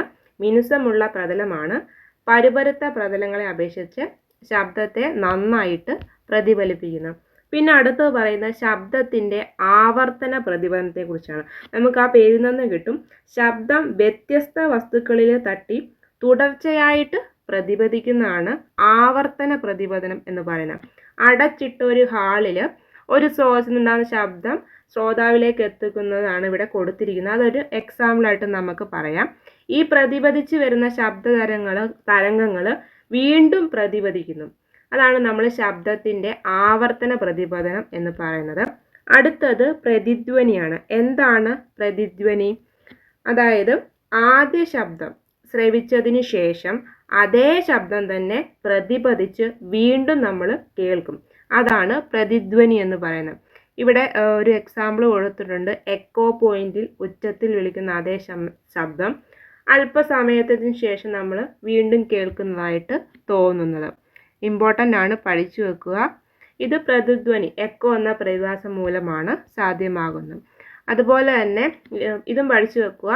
ആദ്യ ശബ്ദം പ്രതിപതനത്തിന് ശേഷം വീണ്ടും വ്യക്തമായിട്ട് കേൾക്കണമെങ്കിൽ പ്രതിപതന തലം ശ്രോതാവിൽ നിന്ന് ചുരുങ്ങിയത് എത്ര അകലത്തിലായിരിക്കണം? 17 മീറ്ററിൽ കൂടുതലായിരിക്കും. അതുപോലെ ശ്രവണ സ്ഥിരതയും പഠിച്ചു വെക്കണം. ഒരു ശബ്ദം നമ്മളിൽ ഉണ്ടാക്കുന്ന ശ്രവണ അനുഭവം 1/10 സെക്കൻഡ് സമയത്തേക്കാണ് നിലനിൽക്കുന്നത്. ഈ പ്രത്യേകതയാണ് ശ്രവണ സ്ഥിരത എന്ന് പറയുന്നത്. ഇമ്പോർട്ടൻ്റ് ആണ് ശ്രവണ സ്ഥിരത. ശബ്ദം നമ്മളിൽ ഉണ്ടാക്കുന്ന ശ്രവണാനുഭവം 1/10 സെക്കൻഡ് സമയമാണ് നിലനിൽക്കുന്നത്. ഈ പ്രത്യേകതയാണ് നമ്മൾ ശ്രവണ സ്ഥിരത എന്ന് പറയുന്നത്. അടുത്തത് അനുരണനം. അനുരണനം എന്ന് വെച്ചാൽ ആവർത്തന പ്രതിപതനത്തിൻ്റെ ഫലമായിട്ട് തുടർച്ചയായിട്ടുണ്ടാകുന്ന മുഴക്കം, അതാണ് അനുരണനം എന്ന് പറയുന്നത്. ഇവിടെ ഒരു എക്സാമ്പിൾ കൊടുത്തിട്ടുണ്ട്. കർണാടകയിലെ ബീജാപൂരിലുള്ള ഗോൾ ഗുംബസ് എന്ന മർമ്മര ഗോപുരത്തിനുള്ളിൽ ഒരു ചെറിയ ശബ്ദം ഉണ്ടാകുകയാണെങ്കിൽ പോലും ആ ശബ്ദം ഗ്യാലറിയിൽ മുഴുവൻ ആവർത്തിച്ച് കേൾക്കാൻ പറ്റും. ശബ്ദ തരംഗങ്ങൾ ഗോളാകൃതിയിലുള്ള ചുമരുകളിൽ ആവർത്തന പ്രതിപതനത്തിന് വിധേയമാകുന്നത് മൂലമാണ് ഈ മുഴക്കം ഉണ്ടാകുന്നത്. അതാണ് അനുരണനം. ഒരു ശബ്ദമുണ്ടായതിനു ശേഷം ആവർത്തന പ്രതിപതനത്തിൻ്റെ ഫലമായിട്ട് ഉണ്ടാകുന്നതും മെല്ലെ കുറയുന്നതുമായിട്ടുള്ള മുഴക്കമാണ് അനുരണനം. പഠിച്ചു വെക്കുക, ഇമ്പോർട്ടൻ്റ് ആണ്. അടുത്തത് ശ്രവണ പരിധിയാണ്. ശ്രവണ പരിധിയും PSC റിപ്പീറ്റഡ് ആയിട്ട് ചോദിക്കുന്നതാണ്. ഇവിടെ പറയുന്നത് നായ്ക്കളെ പരിശീലിപ്പിക്കാൻ വേണ്ടി ഉപയോഗിക്കുന്നതാണ് ഗാൾട്ടൺ വിസിൽ. ഗാൾട്ടൺ വിസിലിൽ നിന്ന് പുറപ്പെടുന്ന ശബ്ദത്തിൻ്റെ ആവൃത്തി പഠിച്ചു വെക്കുക. 30,000 ഹെർട്സ് ആണ്. 30,000 ഹെർട്സ് ആണ്. ഇത് മനുഷ്യന് കേൾക്കാൻ സാധിക്കില്ല. മനുഷ്യൻ്റെ ശബ്ദത്തിൻ്റെ ആവൃത്തിക്ക് പരിധിയുണ്ട്, അത് പഠിച്ചു വെക്കണം, ഇമ്പോർട്ടൻ്റ് ആണ്. ശബ്ദത്തിൻ്റെ ഏറ്റവും കുറഞ്ഞത് ഏകദേശം 20 ഹെർട്സും അതുപോലെ 20,000 ഹെർട്സ് വരെയാണ് നമുക്ക് മനുഷ്യൻ്റെ കേൾവി ശക്തി എന്ന് പറയുന്നത്. പഠിച്ചു വെക്കുക, ഇമ്പോർട്ടൻ്റ് ആണ്. മനുഷ്യന് കേൾക്കാൻ കഴിയുന്ന ശബ്ദത്തിൻ്റെ ആവൃത്തി എത്രയാണ്? ഏറ്റവും കുറഞ്ഞത് 20 ഹെർട്സ്, 20 ഹെർട്സ് മുതൽ ഏറ്റവും കൂടിയത് 20,000 ഹെർട്സ് ആണ്. അതുകൊണ്ടാണ് ഗാൾട്ടൺ വിസിൽ പുറപ്പെടുന്ന ശബ്ദം നമുക്ക് കേൾക്കാൻ സാധിക്കാത്തത്. അത് 30,000 ഹെർട്സ് ആണ്. അതുപോലെ തന്നെ 20 ഹെർട്സിന് താഴെയുള്ള ആവൃത്തിയുള്ള ശബ്ദമാണ് ഇൻഫ്രാസോണിക് എന്നും, അതുപോലെ 20,000 ഹെർട്സിൽ കൂടുതൽ ആവൃത്തിയിലുള്ള ശബ്ദമാണ് അൾട്രാസോണിക് സൗണ്ട് എന്ന് പറയുന്നത്. ഇൻഫ്രാസോണിക്കിൽ വരുന്നതാണ് ഭൂകമ്പ തരംഗങ്ങളൊക്കെ. അത് കേൾക്കാൻ സാധിക്കുന്ന മൃഗങ്ങൾ പഠിച്ചു വെക്കണം. പ്രാവ്, ആനയൊക്കെ വരുന്നുണ്ട്. പിന്നെ അൾട്രാസോണിക് സൗണ്ട് വവ്വാലുകൾക്കാണ്. അൾട്രാസോണിക് ശബ്ദം പ്രയോജനപ്പെടുത്തിയാണ് വവ്വാലുകൾ ഇരുട്ടിൽ സുഗമമായിട്ട് സഞ്ചരിക്കുന്നത്, അതുപോലെ ഇര പിടിക്കാനും സാധിക്കുന്നത്. അൾട്രാസോണിക് തരംഗങ്ങൾ ധാരാളം സന്ദർഭങ്ങളിൽ ഉപയോഗിക്കാറുണ്ട്. ഏതൊക്കെയാണെന്ന് പഠിച്ചു വെക്കുക. വൈദ്യശാസ്ത്ര രംഗത്തും അതുപോലെ രോഗനിർണയത്തിനും ചികിത്സയ്ക്കും വേണ്ടി അൾട്രാസോണിക് ഉപയോഗിക്കുന്നുണ്ട്. വൃക്കയിലെ ചെറിയ കല്ലുകൾ പൊടിച്ചു കളയാൻ, അതുപോലെ ഫിസിയോതെറാപ്പി, വൃക്ക, കരൾ, പിത്തസഞ്ചി, ഗർഭാശയം തുടങ്ങിയ ആന്തരിക അവയവങ്ങളുടെ പ്രതിബിംബം രൂപപ്പെടുത്താൻ ഒക്കെ യൂസ് ചെയ്യാറുണ്ട്. ശരീരകലകളിൽ സഞ്ചരിക്കുന്ന അൾട്രാസോണിക് തരംഗങ്ങൾ ശരീരകലയിലെ സാന്ദ്രത വ്യതിയാനമുള്ള ഭാഗങ്ങളിൽ തട്ടി പ്രതിപദിക്കും. ഈ തരംഗങ്ങളെ വൈദ്യുത സിഗ്നലുകളിലാക്കി അങ്ങനെയാണ് ചിത്രം രൂപപ്പെടുത്തുന്നത്. പഠിച്ചു വെക്കുക, ഇമ്പോർട്ടൻ്റ് ആണ്. വൈദ്യശാസ്ത്ര രംഗത്തും രോഗനിർണയത്തിനും ചികിത്സയ്ക്കുമൊക്കെ അൾട്രാസോണിക് തരംഗങ്ങൾ യൂസ് ചെയ്യാറുണ്ട്. പിന്നെ പറയുന്നത് സർപ്പിൾ ആകൃതിയിലുള്ള കുഴൽ, നിശ്ചിത ആകൃതിയില്ലാത്ത യന്ത്രഭാഗങ്ങൾ, ഇലക്ട്രോണിക് ഘടകങ്ങൾ തുടങ്ങിയവ വൃത്തിയാക്കുന്നതിന് യൂസ് ചെയ്യുന്നുണ്ട്. അതുപോലെ സോണാർ റിപ്പീറ്റഡ് PYQ ആണ്. സോണാർ എന്ന ഉപകരണത്തിൽ ജലത്തിനടിയിലുള്ള വസ്തുക്കളിലുള്ള അകലം കണ്ടെത്തുന്നതിന് യൂസ് ചെയ്യുന്നത് സോണാറാണ്. സോണാർ എന്ന ഉപകരണമാണ് ജലത്തിനടിയിലുള്ള വസ്തുക്കളിലേക്കുള്ള അകലം കണ്ടെത്തുന്നതിന്. അതിൽ യൂസ് ചെയ്തേക്കുന്ന അൾട്രാസോണിക് തരംഗമാണ്. PYQ ആണ്, പഠിച്ചു വെക്കുക. അടുത്ത ഇനിയും പഠിക്കേണ്ടത് സീസ്മിക് തരംഗങ്ങളും സുനാമിയെക്കുറിച്ചുമാണ്. ഇമ്പോർട്ടൻ്റ് ആണ്. ഭൂകമ്പം, അഗ്നിപർവ്വ സ്ഫോടനം, വൻ സ്ഫോടനം എന്നിവയുടെ ഫലമായിട്ട് ഭൂപാളികളിലൂടെ സഞ്ചരിക്കുന്ന തരംഗമാണ് സീസ്മിക് തരംഗങ്ങൾ. സീസ്മിക് തരംഗങ്ങളെക്കുറിച്ചുള്ള പഠനത്തെയാണ് നമ്മൾ സീസ്മോളജി എന്ന് പറയുന്നത്. ഭൂകമ്പങ്ങളുടെ തീവ്രത നിർണ്ണയിക്കുന്നത് റിക്ടർ സ്കെയിലാണ്. പഠിച്ചു വെക്കുക. ഭൂകമ്പങ്ങളുടെ തീവ്രത നിർണ്ണയിക്കുന്നത് റിക്ടർ സ്കെയിലാണ്. PYQ ആണ്. സുനാമി എന്തെന്ന് ഇവിടെ പറയുന്നുണ്ട്. കടലിലും അതുപോലെ മറ്റും ജലത്തിന് വൻതോതിൽ സ്ഥാനചലനം സംഭവിക്കുമ്പോൾ ഉടലെടുക്കുന്ന ഭീമാകാരമായ തിരകളാണ് സുനാമി എന്ന് വിളിക്കുന്നത്. കേരളത്തിൽ സുനാമി ഉണ്ടായ വർഷം 2004 അപ്പം നമ്മൾ ഈ ചാപ്റ്ററിലെ ഇമ്പോർട്ടൻ്റ് ആയിട്ടുള്ള പോയിന്റ്സ് പറഞ്ഞ് നമുക്കിനി അടുത്ത ചാപ്റ്റർ നോക്കാം. അടുത്തത് 10ാം ക്ലാസ്സിലെ രണ്ടാമത്തെ ചാപ്റ്ററാണ്. ലെൻസുകൾ എന്നാണ് ചാപ്റ്ററിൻ്റെ പേര്. ഇവിടെ ആദ്യം പറഞ്ഞിരിക്കുന്നത് കോൺവെക്സ് ലെൻസിനെ കുറിച്ചും കോൺകേവ് ലെൻസിനെ കുറിച്ചുമാണ്. ആദ്യം ഇവിടെ കോൺവെക്സ് ലെൻസിനെ കുറിച്ചാണ് പറഞ്ഞിരിക്കുന്നത്.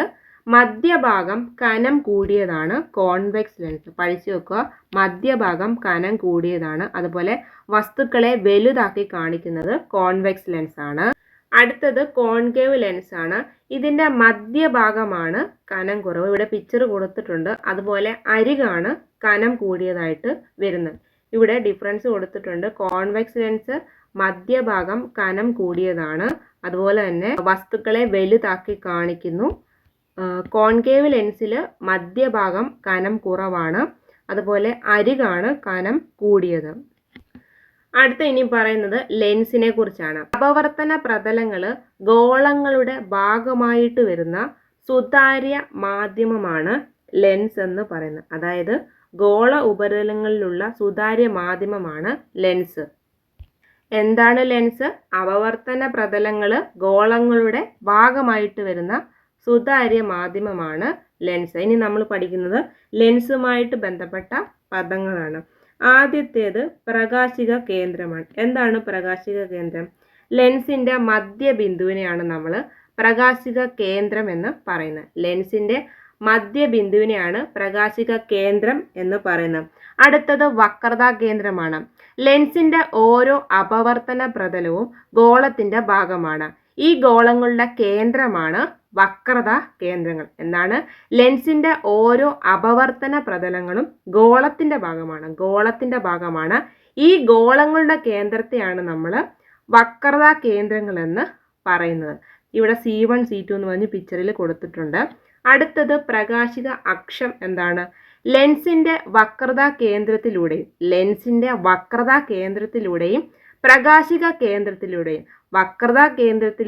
പ്രകാശിക കേന്ദ്രത്തിലൂടെയും കടന്നു പോകുന്ന സാങ്കല്പിക രേഖയാണ് നമ്മൾ പ്രകാശിക അക്ഷം എന്ന് പറയുന്നത്. ഈ സാങ്കല്പിക രേഖയാണ് നമ്മൾ പ്രകാശിക അക്ഷം എന്ന് പറയുന്നത്. അടുത്തത് അപ്പച്ചറാണ്. എന്താണ് അപ്പച്ചർ? ലെൻസിലൂടെ പ്രകാശം കടന്നു പോകുന്ന ഭാഗത്തിൻ്റെ പരപ്പളവിനെയാണ് നമ്മൾ അപ്പച്ചർ എന്ന് പറയുന്നത്. ക്യാമറ, മൈക്രോസ്കോപ്പ് തുടങ്ങിയ പ്രകാശിക ഉപകരണങ്ങളിൽ സ്റ്റോപ്പ് ഉപയോഗിച്ചാണ് അപ്പച്ചർ നമുക്ക് വ്യത്യാസപ്പെടുത്താൻ പറ്റും. അപ്പോൾ എന്താണ് അപ്പച്ചർ? ലെൻസിലൂടെ പ്രകാശം കടന്നു പോകുന്ന ഭാഗത്തിൻ്റെ പരപ്പളവിനെയാണ് നമ്മൾ അപ്പച്ചർ എന്ന് പറയുന്നത്. അടുത്ത് നമ്മൾ പറയുന്നത് മുഖ്യ ഫോക്കസ് ആണ്. എന്താണ് കോൺവെക്സ് ലെൻസിൻ്റെ മുഖ്യ ഫോക്കസ്?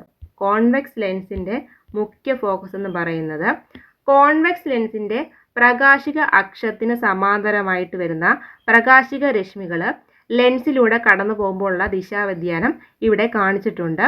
അതായത് ഒരു വസ്തുവിൽ നിന്ന് പുറപ്പെടുന്നതോ ഒരു വസ്തു പ്രതിപതിപ്പിക്കുന്നതോ ആയ പ്രകാശിക രശ്മികൾ എല്ലാം സമാന്തര രശ്മികൾ ആകണമെന്നില്ല. എന്നാൽ സമാന്തര രശ്മികൾ മാത്രമാണ് ഇവിടെ പരിഗണിക്കുന്നത്. കോൺവെക്സ് ലെൻസിന് സമാന്തര രശ്മികൾ മാത്രമാണ് പരിഗണിക്കുന്നത്. അപവർത്തനത്തിന് ശേഷം പ്രകാശരശ്മികൾ ലെൻസിൻ്റെ മറുവശത്ത് ഒരു ബിന്ദുവിലാണ് സംരചിക്കുന്നത്. ഇവിടെ കൊടുത്തിട്ടുണ്ട് F എന്ന് പറഞ്ഞ്. ഈ ബിന്ദുവിനെയാണ് നമ്മൾ കോൺവെക്സ് ലെൻസിൻ്റെ മുഖ്യ ഫോക്കസ് എന്ന് പറയുന്നത്. ഈ ബിന്ദുവിനെയാണ് നമ്മൾ കോൺവെക്സ് ലെൻസിൻ്റെ മുഖ്യ ഫോക്കസ് എന്ന് പറയുന്നത്. എന്താണ്? കോൺവെക്സ് ലെൻസിൻ്റെ പ്രകാശിക അക്ഷത്തിന് സമീപത്ത് കൂടി സമാന്തരമായിട്ട് ലെൻസിൽ പതിക്കുന്ന പ്രകാശരശ്മികൾ അപവർത്തനത്തിന് ശേഷം ലെൻസിൻ്റെ മറുവശത്ത് പ്രകാശിക അക്ഷത്തിലെ ഒരു ബിന്ദുവിൽ സംരചിക്കുന്നു. ഈ ബിന്ദുവിനെയാണ് നമ്മൾ കോൺവെക്സ് ലെൻസിൻ്റെ മുഖ്യ ഫോക്കസ് എന്ന് പറയുന്നത്. അതിനാൽ ഇത്തരം ലെൻസുകൾക്ക് ഇരുവശത്തുമായിട്ട് 2 മുഖ്യ ഫോക്കസുകൾ ഉണ്ടായിരിക്കും. ഈ ഫോക്കസുകൾ പ്രകാശിക കേന്ദ്രത്തിൽ നിന്ന് തുല്യ അകലത്തിൽ ആയിരിക്കും. കോൺവെക്സ് ലെൻസിൻ്റെ പ്രകാശിക അക്ഷത്തിന് സമാന്തരമായിട്ട് കടന്നു പോകുന്ന പ്രകാശരശ്മികൾ അപവർത്തനത്തിന് ശേഷം മുഖ്യ ഫോക്കസിലൂടെ കടന്നു പോകുന്നതിനാൽ കോൺവെക്സ് ലെൻസിൻ്റെ മുഖ്യ ഫോക്കസ് യഥാർത്ഥമായിട്ട് പരിഗണിക്കുന്നു. കോൺവെക്സ് ലെൻസിൻ്റെ ഏകദേശ ഫോക്കസ് ദൂരം കണ്ടെത്താനുള്ള ഒരു മാർഗമാണ് distant object method. Convex lens ഉപയോഗിച്ച് അകലെയുള്ള ഒരു മരത്തിലോ കെട്ടിടത്തിൻ്റെയോ പ്രതിബിംബം സ്ക്രീനിൽ പതിപ്പിക്കും. ഒരു സ്കെയിൽ ഉപയോഗിച്ച് ലെൻസും പ്രതിബിംബവും തമ്മിലുള്ള അകലം അളക്കുക. ഈ ദൂരമാണ് ആ ലെൻസിൻ്റെ ഏകദേശ ഫോക്കസ് ദൂരം എന്ന് പറയുന്നത്. ഇവിടെ ഫോക്കസ് ദൂരം എന്താണെന്ന് പറയുന്നുണ്ട്. ലെൻസിൻ്റെ പ്രകാശിക കേന്ദ്രത്തിൽ നിന്ന് മുഖ്യ ഫോക്കസിലേക്കുള്ള അകലത്തെയാണ് ഫോക്കസ് ദൂരം എന്ന് പറയുന്നത്. സ്മോൾ ലെറ്റർ എഫ് കൊണ്ടാണ് അത് സൂചിപ്പിക്കുന്നത്. അടുത്തത് കോൺകേവ് ലെൻസിൻ്റെ കാര്യമാണ് പറയുന്നത്. ഇവിടെ കോൺകേവ് ലെൻസിലൂടെ പ്രകാശിക അക്ഷത്തിന് സമാന്തരമായിട്ട് കടന്നു പോകുന്ന പ്രകാശരശ്മികളിലെ ദിശാവ്യതിയാനം നമുക്ക് പിക്ചറിൽ കാണാം. ഇവിടെ അപവർത്തന രശ്മികൾ ഒരു ബിന്ദുവിൽ നിന്ന് അകന്നു പോകുന്നതായിട്ട് നമുക്ക് തോന്നുകയാണ് ചെയ്യുന്നത്. ഈ ബിന്ദുവാണ് കോൺകേവ് ലെൻസിൻ്റെ മുഖ്യ ഫോക്കസ് എന്ന് പറയുന്നത്. ക്യാപിറ്റൽ എഫ് കൊണ്ടാണ് സൂചിപ്പിക്കുന്നത്. കോൺകേവ് ലെൻസ് പ്രകാശിക രശ്മികളെ വിവർജിക്കുകയാണ് ചെയ്യുന്നത്, ഡൈവേർജ് ചെയ്യുകയാണ് ചെയ്യുന്നത്. നമ്മൾ കോൺവെക്സ് ലെൻസിൻ്റെ കാര്യത്തിൽ കൺവേർജ് ചെയ്യുകയാണ്, ഇവിടെ ഡൈവേർജ് ചെയ്യുകയാണ് ചെയ്യുന്നത്. കോൺകേവ് ലെൻസിൻ്റെ പ്രകാശിക അക്ഷത്തിന് സമീപത്ത് കൂടി സമാന്തരമായിട്ട് ലെൻസിൽ പതിക്കുന്ന പ്രകാശരശ്മികൾ അപവർത്തനത്തിന് ശേഷം അതേ വശത്ത് പ്രകാശിക അക്ഷത്തിൻ്റെ ഒരു ബിന്ദുവിൽ നിന്ന് അകന്നു പോകുന്നതായിട്ട് നമുക്ക് തോന്നുന്നു. ഈ ബിന്ദുവിനെയാണ് നമ്മൾ കോൺകേവ് ലെൻസിൻ്റെ മുഖ്യ ഫോക്കസ് എന്ന് പറയുന്നത്. ഇവിടെ കോൺകേവ് ലെൻസിനും 2 മുഖ്യ ഫോക്കസുകൾ ഉണ്ട്. ഇവിടെ കോൺവെക്സ് ലെൻസിൻ്റെ മുഖ്യ ഫോക്കസ് യഥാർത്ഥമാണ്, അതുപോലെ കോൺകേവ് ലെൻസിൻ്റെ മിഥ്യയാണ്, നമുക്കത് തോന്നുകയാണ് ചെയ്യുന്നത്. അടുത്തത് ലെൻസുകളുടെ പ്രതിബിംബ രൂപീകരണത്തെക്കുറിച്ചാണ് പറയുന്നത്. സ്ക്രീനിൽ പതിപ്പിക്കാവുന്ന പ്രതിബിംബങ്ങളാണ് യഥാർത്ഥ പ്രതിബിംബം. നമുക്കറിയാവുന്ന കാര്യമാണ്. യഥാർത്ഥ പ്രതിബിംബത്തിന് എക്സാമ്പിൾ ഇവിടെ കൊടുത്തിട്ടുണ്ട്. ഏതൊക്കെയാണ്? ക്യാമറയിൽ ലഭിക്കുന്നത്, അതുപോലെ സിനിമ സ്ക്രീനിൽ രൂപപ്പെടുന്നതൊക്കെ യഥാർത്ഥ പ്രതിബിംബത്തിന് എക്സാമ്പിളാണ്. അടുത്തത് ഇവിടെ പറയുന്നത് കോൺവെക്സ് ലെൻസ് ഉപയോഗിച്ച് പ്രതിബിംബം രൂപീകരിക്കുന്നതാണ്. ആദ്യം ഇവിടെ പറയുന്ന വസ്തുവിൻ്റെ സ്ഥാനം 2Fന് അപ്പുറം വരികയാണെങ്കിൽ പ്രതിബിംബം രൂപപ്പെടുന്ന 2Fനും Fനും ഇടയിലാണ്. പ്രതിബിംബത്തിൻ്റെ സവിശേഷത ചെറുതാണ്, തലകീഴായതാണ്, അതുപോലെ യഥാർത്ഥമാണ്. വസ്തു 2Fന് അപ്പുറം വരുന്ന കേസ് പറയാം. ഇവിടെ ഒബ്ജക്റ്റ് 2Fന് അപ്പുറമാണ്. ഇവിടെ പ്രതിബിംബത്തിൻ്റെ സ്ഥാനം വരുന്നത് മറുവശത്ത് Fനും 2Fനും ഇടയ്ക്കാണ്, Fനും 2Fനും ഇടയിലാണ്. അതുപോലത്തെ പ്രതിബിംബത്തിൻ്റെ സവിശേഷതകൾ ഇമ്പോർട്ടൻ്റ് ആണ്. തല കീഴായത്, ചെറുതാണ്, യഥാർത്ഥമാണ്. അടുത്തത് വസ്തു 2Fലാണെങ്കിൽ, നമ്മുടെ ഒബ്ജക്റ്റ് 2Fലാണെങ്കിൽ പ്രതിബിംബത്തിൻ്റെ സ്ഥാനം എന്ന് പറയുന്നത് 2Fനും അപ്പുറമാണ്. പഠിച്ചു നോക്കുക, 2Fന് അപ്പുറമാണ്. നിങ്ങൾക്ക് ഇതിൻ്റെ നോട്ട് ഞാൻ ടെലഗ്രാമിൽ ഇട്ടേക്കാം. വസ്തു 2Fലാണെങ്കിൽ പ്രതിബിംബത്തിൻ്റെ സ്ഥാനം വരുന്നത് 2Fനും അപ്പുറമാണ്. അതുപോലെ പ്രതിബിംബത്തിൻ്റെ സ്വഭാവം പഠിച്ചു വെക്കണം. യഥാർത്ഥമാണ്, തല കീഴായാണ്, അതേ വലുപ്പമാണ്, വസ്തുവിൻ്റെ അതേ വലുപ്പമാണ്, അതും പഠിച്ചു വെക്കുക. പിന്നെ വസ്തു 2Fനും Fനും ഇടയിൽ വരികയാണെങ്കിൽ പ്രതിബിംബത്തിൻ്റെ സ്ഥാനം അനന്തതയിലാണ്. പ്രതിബിംബത്തിൻ്റെ സ്ഥാനം അനന്തതയിലാണ്, 2Fനും Fനും ഇടയിൽ വരികയാണ്. അതുപോലെ പ്രതിബിംബത്തിൻ്റെ സ്വഭാവം യഥാർത്ഥമാണ്, തലകീഴായാണ്, അതുപോലെ ചെറുതാണ്. പിന്നെ വസ്തു Fലാണെങ്കിൽ പ്രതിബിംബത്തിൻ്റെ സ്ഥാനം വസ്തുവിൻ്റെ അതേ വശത്താണ്. അതുപോലെ പ്രതിബിംബത്തിൻ്റെ സ്വഭാവം യഥാർത്ഥമാണ്, തല കീഴായാണ്, അതുപോലെ വളരെ ചെറുതാണ്. നിങ്ങൾക്ക് ഇതിൻ്റെ എല്ലാം നോട്ട് ടെലഗ്രാമിൽ ഇട്ടേക്കാം. അപ്പം നിങ്ങളൊന്ന് കേട്ടിരിക്കുക. അതിനുശേഷം നിങ്ങൾ ബൈ ഹാർട്ട് ചെയ്ത് വെച്ച് പഠിക്കുക. ഇമ്പോർട്ടൻ്റ് ആണ്, PSC ചോദിച്ചിട്ടുണ്ട്. പിന്നെ വസ്തു Fനും ലെൻസിനും ഇടയിലാണെങ്കിൽ പ്രതിബിംബത്തിൻ്റെ സ്ഥാനം വസ്തുവിൻ്റെ അതേ വശത്താണ്. അതുപോലെ പ്രതിബിംബത്തിൻ്റെ സവിശേഷത എങ്ങനെയാണ്? നിവർന്നതാണ്, മിഥ്യയാണ്, അതുപോലെ വലുതാണ്. ഇനി നമ്മൾ പഠിക്കുന്നത് മിഥ്യാ പ്രതിബിംബങ്ങൾ എന്താണെന്ന് ഇവിടെ കൊടുത്തിട്ടുണ്ട്. സ്ക്രീനിൽ പതിപ്പിക്കാൻ കഴിയാത്തതും എന്നാൽ നമുക്ക് കാണാൻ മാത്രം കഴിയുന്നതുമായ പ്രതിബിംബമാണ് മിഥ്യാ പ്രതിബിംബം. അടുത്ത് നമ്മൾ പഠിക്കുന്നത് കോൺകേവ് ലെൻസിൻ്റെ പ്രതിബിംബ രൂപീകരണത്തെക്കുറിച്ചാണ്. ഇവിടെ കോൺകേവ് ലെൻസിൻ്റെ കേസിൽ പ്രകാശരശ്മികളെ വിവർജിക്കുകയാണ് ചെയ്യുന്നത്. അതുകൊണ്ട് പ്രതിബിംബം എപ്പോഴും മിഥ്യയായിരിക്കും. അത് നിങ്ങൾ പഠിച്ചു വെക്കുക, ഇമ്പോർട്ടൻ്റ് ആണ്. പ്രതിബിംബം എല്ലായ്പ്പോഴും മിഥ്യയാണ്. പ്രതിബിംബത്തിൻ്റെ സ്ഥാനം എല്ലായ്പ്പോഴും വസ്തുവിൻ്റെ അതേ വശത്ത് എഫിനും ലെൻസിനും ഇടയിലായിരിക്കും. ഇതിൻ്റെ കേസിൽ കോൺകേവ് ലെൻസിൻ്റെ കേസിൽ നിങ്ങളിത് മാത്രം പഠിച്ചാൽ മതി.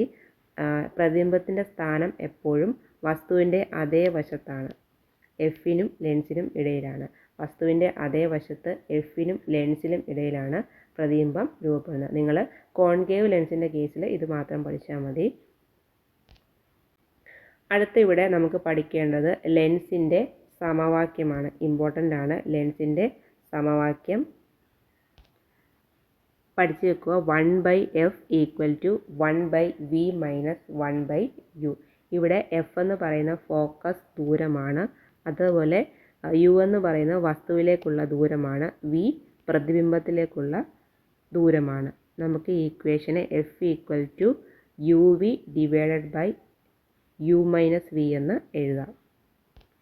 അതുപോലെ ദർപ്പണം, ലെൻസ് തുടങ്ങിയവയിൽ വസ്തുവിൻ്റെ സ്ഥാനവും പ്രതിബിംബത്തിൻ്റെ സ്ഥാനവും വ്യത്യാസപ്പെടുന്നതുകൊണ്ട് രൂപീകരിച്ച ചിഹ്നരീതി ഏതാണ്? ന്യൂ-കാർട്ടീഷ്യൻ ചിഹ്നരീതിയാണ്.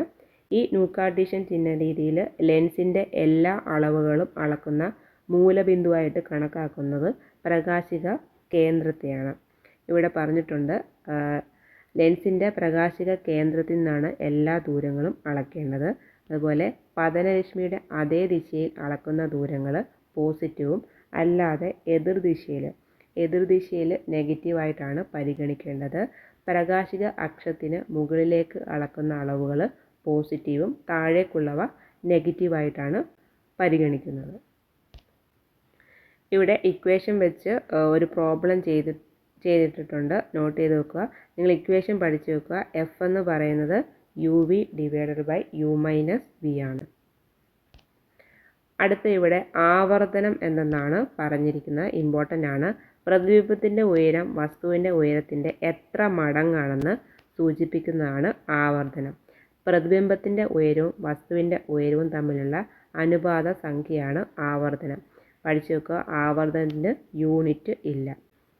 ഇക്വേഷനും പഠിച്ചു വെക്കുക, ഇമ്പോർട്ടൻ്റ് ആണ്. hi / ho പ്രതിബിംബത്തിലേക്കുള്ള ദൂരം / വസ്തുവിലേക്കുള്ള ദൂരമാണ്. കാർട്ടീഷ്യൻ ചിഹ്നരീതി അനുസരിച്ച് ആവർത്തനം പോസിറ്റീവ് ആണെങ്കിൽ പ്രതിബിംബം നിവർന്നതാണെന്നും, അതുപോലെ ആവർത്തനം നെഗറ്റീവ് ആണെങ്കിൽ പ്രതിബിംബം തല കീഴായിട്ടുള്ളതാണെന്ന് നമുക്ക് മനസ്സിലാക്കാം. അടുത്തത് ഇമ്പോർട്ടൻ്റ് ആണ്. ലെൻസിൻ്റെ പവർ PSC റിപ്പീറ്റഡ് ആയിട്ട് ചോദിക്കുന്നതാണ്. ലെൻസിൻ്റെ പവർ എന്താണ്? ലെൻസുകളുടെ ഫോക്കസ് ദൂരവുമായിട്ട് ബന്ധപ്പെട്ട പദമാണ് അതിൻ്റെ പവർ എന്ന് പറയുന്നത്. ഒരു ലെൻസിൽ പതിക്കുന്ന പ്രകാശരശ്മികളെ സംവ്രജിപ്പിക്കാനോ വിവർജിപ്പിക്കാനോ ഉള്ള കഴിവിനെയാണ് അതിൻ്റെ പവർ എന്ന് പറയുന്നത്. ഫോക്കസ് ദൂരത്തിൻ്റെ വ്യുൽക്രമത്തെ ആണ് പവർ എന്ന് പറയുന്നത്. ഫോക്കസ് ദൂരം കുറഞ്ഞ ലെൻസിൻ്റെ പവർ കൂടുതലായിരിക്കും. ഈ ഇക്വേഷൻ പഠിച്ചു വെക്കുക. Power = 1/f. അതുപോലെ പവറിൻ്റെ യൂണിറ്റ്, ലെൻസിൻ്റെ പവറിൻ്റെ യൂണിറ്റ് പഠിച്ചു വെക്കുക. റിപ്പീറ്റഡ് PYQ ആണ്, ഡയോപ്റ്റർ ആണ്. ഇത് D എന്ന അക്ഷരം കൊണ്ടാണ് സൂചിപ്പിക്കുന്നത്. 1 മീറ്റർ ഫോക്കസ് ദൂരമുള്ള ലെൻസിൻ്റെ പവർ 1 ഡയോപ്റ്റർ ആണ്. പഠിച്ചു വെക്കുക. പവറിൻ്റെ SI യൂണിറ്റ് ഏതാണ്? ഡയോപ്റ്റർ ആണ്. റിപ്പീറ്റഡ് ആയിട്ട് ചോദിക്കുന്നതാണ്. അതുപോലെ ലെൻസിൻ്റെ പവറിൻ്റെ ഇക്വേഷൻ പഠിച്ചു വെക്കുക. P = 1/f.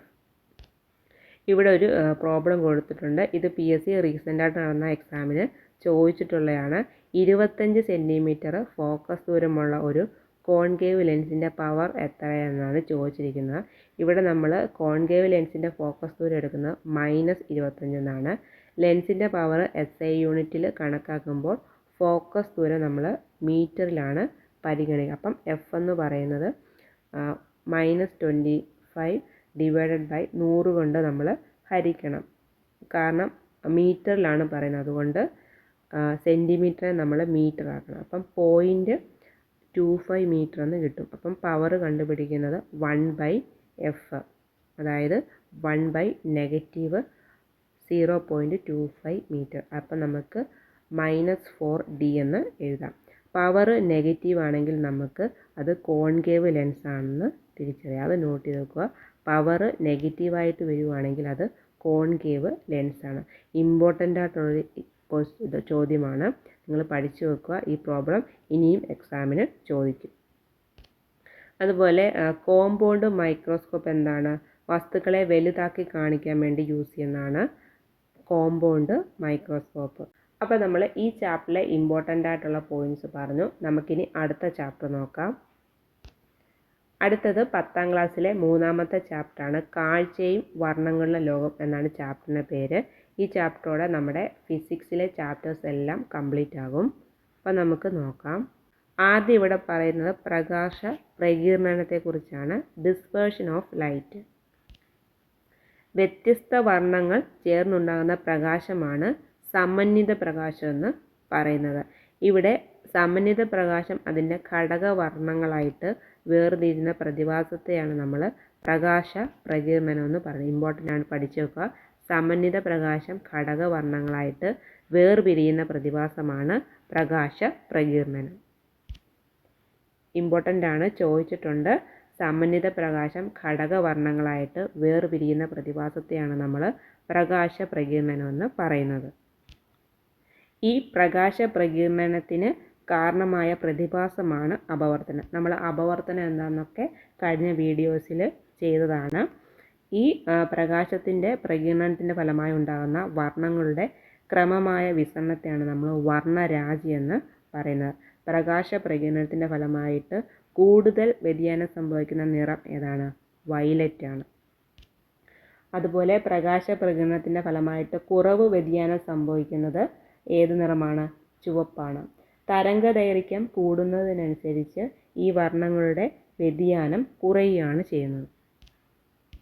ഇവിടെ വർണ്ണങ്ങളുടെ ഏകദേശ തരംഗദൈർഘ്യം കൊടുത്തിട്ടുണ്ട്. ഇമ്പോർട്ടൻ്റ് ആണ്, PSC ചോദിച്ചിട്ടുണ്ട്.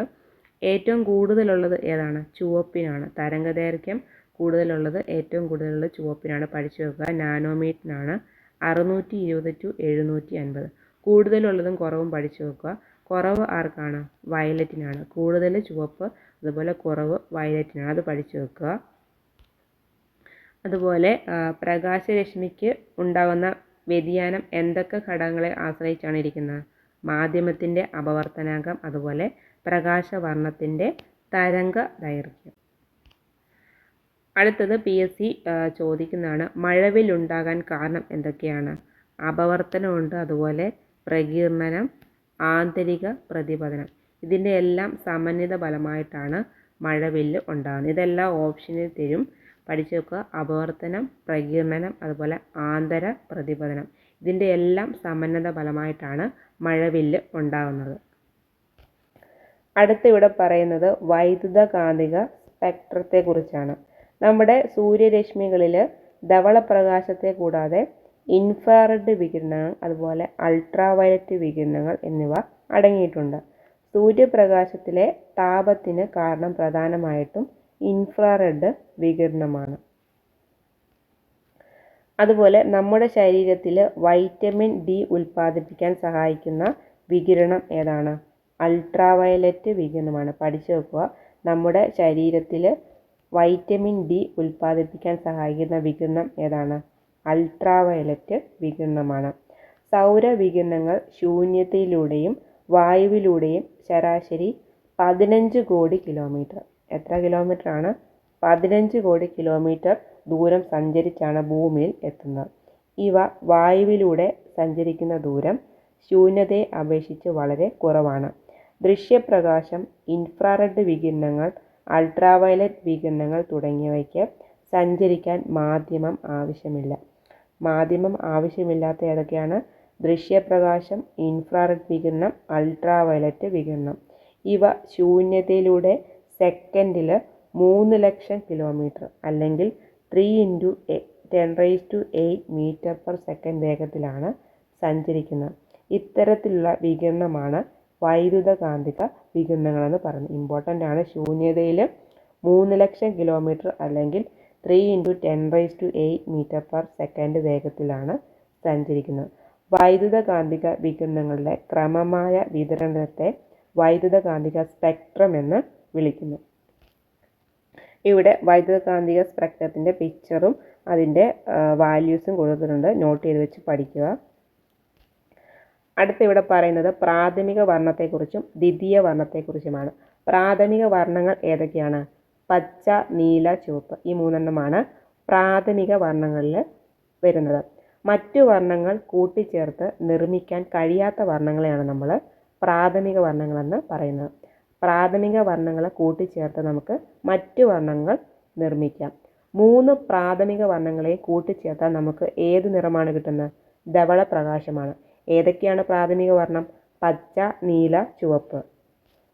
നമുക്ക് ദ്വിതീയ വർണ്ണങ്ങൾ നോക്കാം.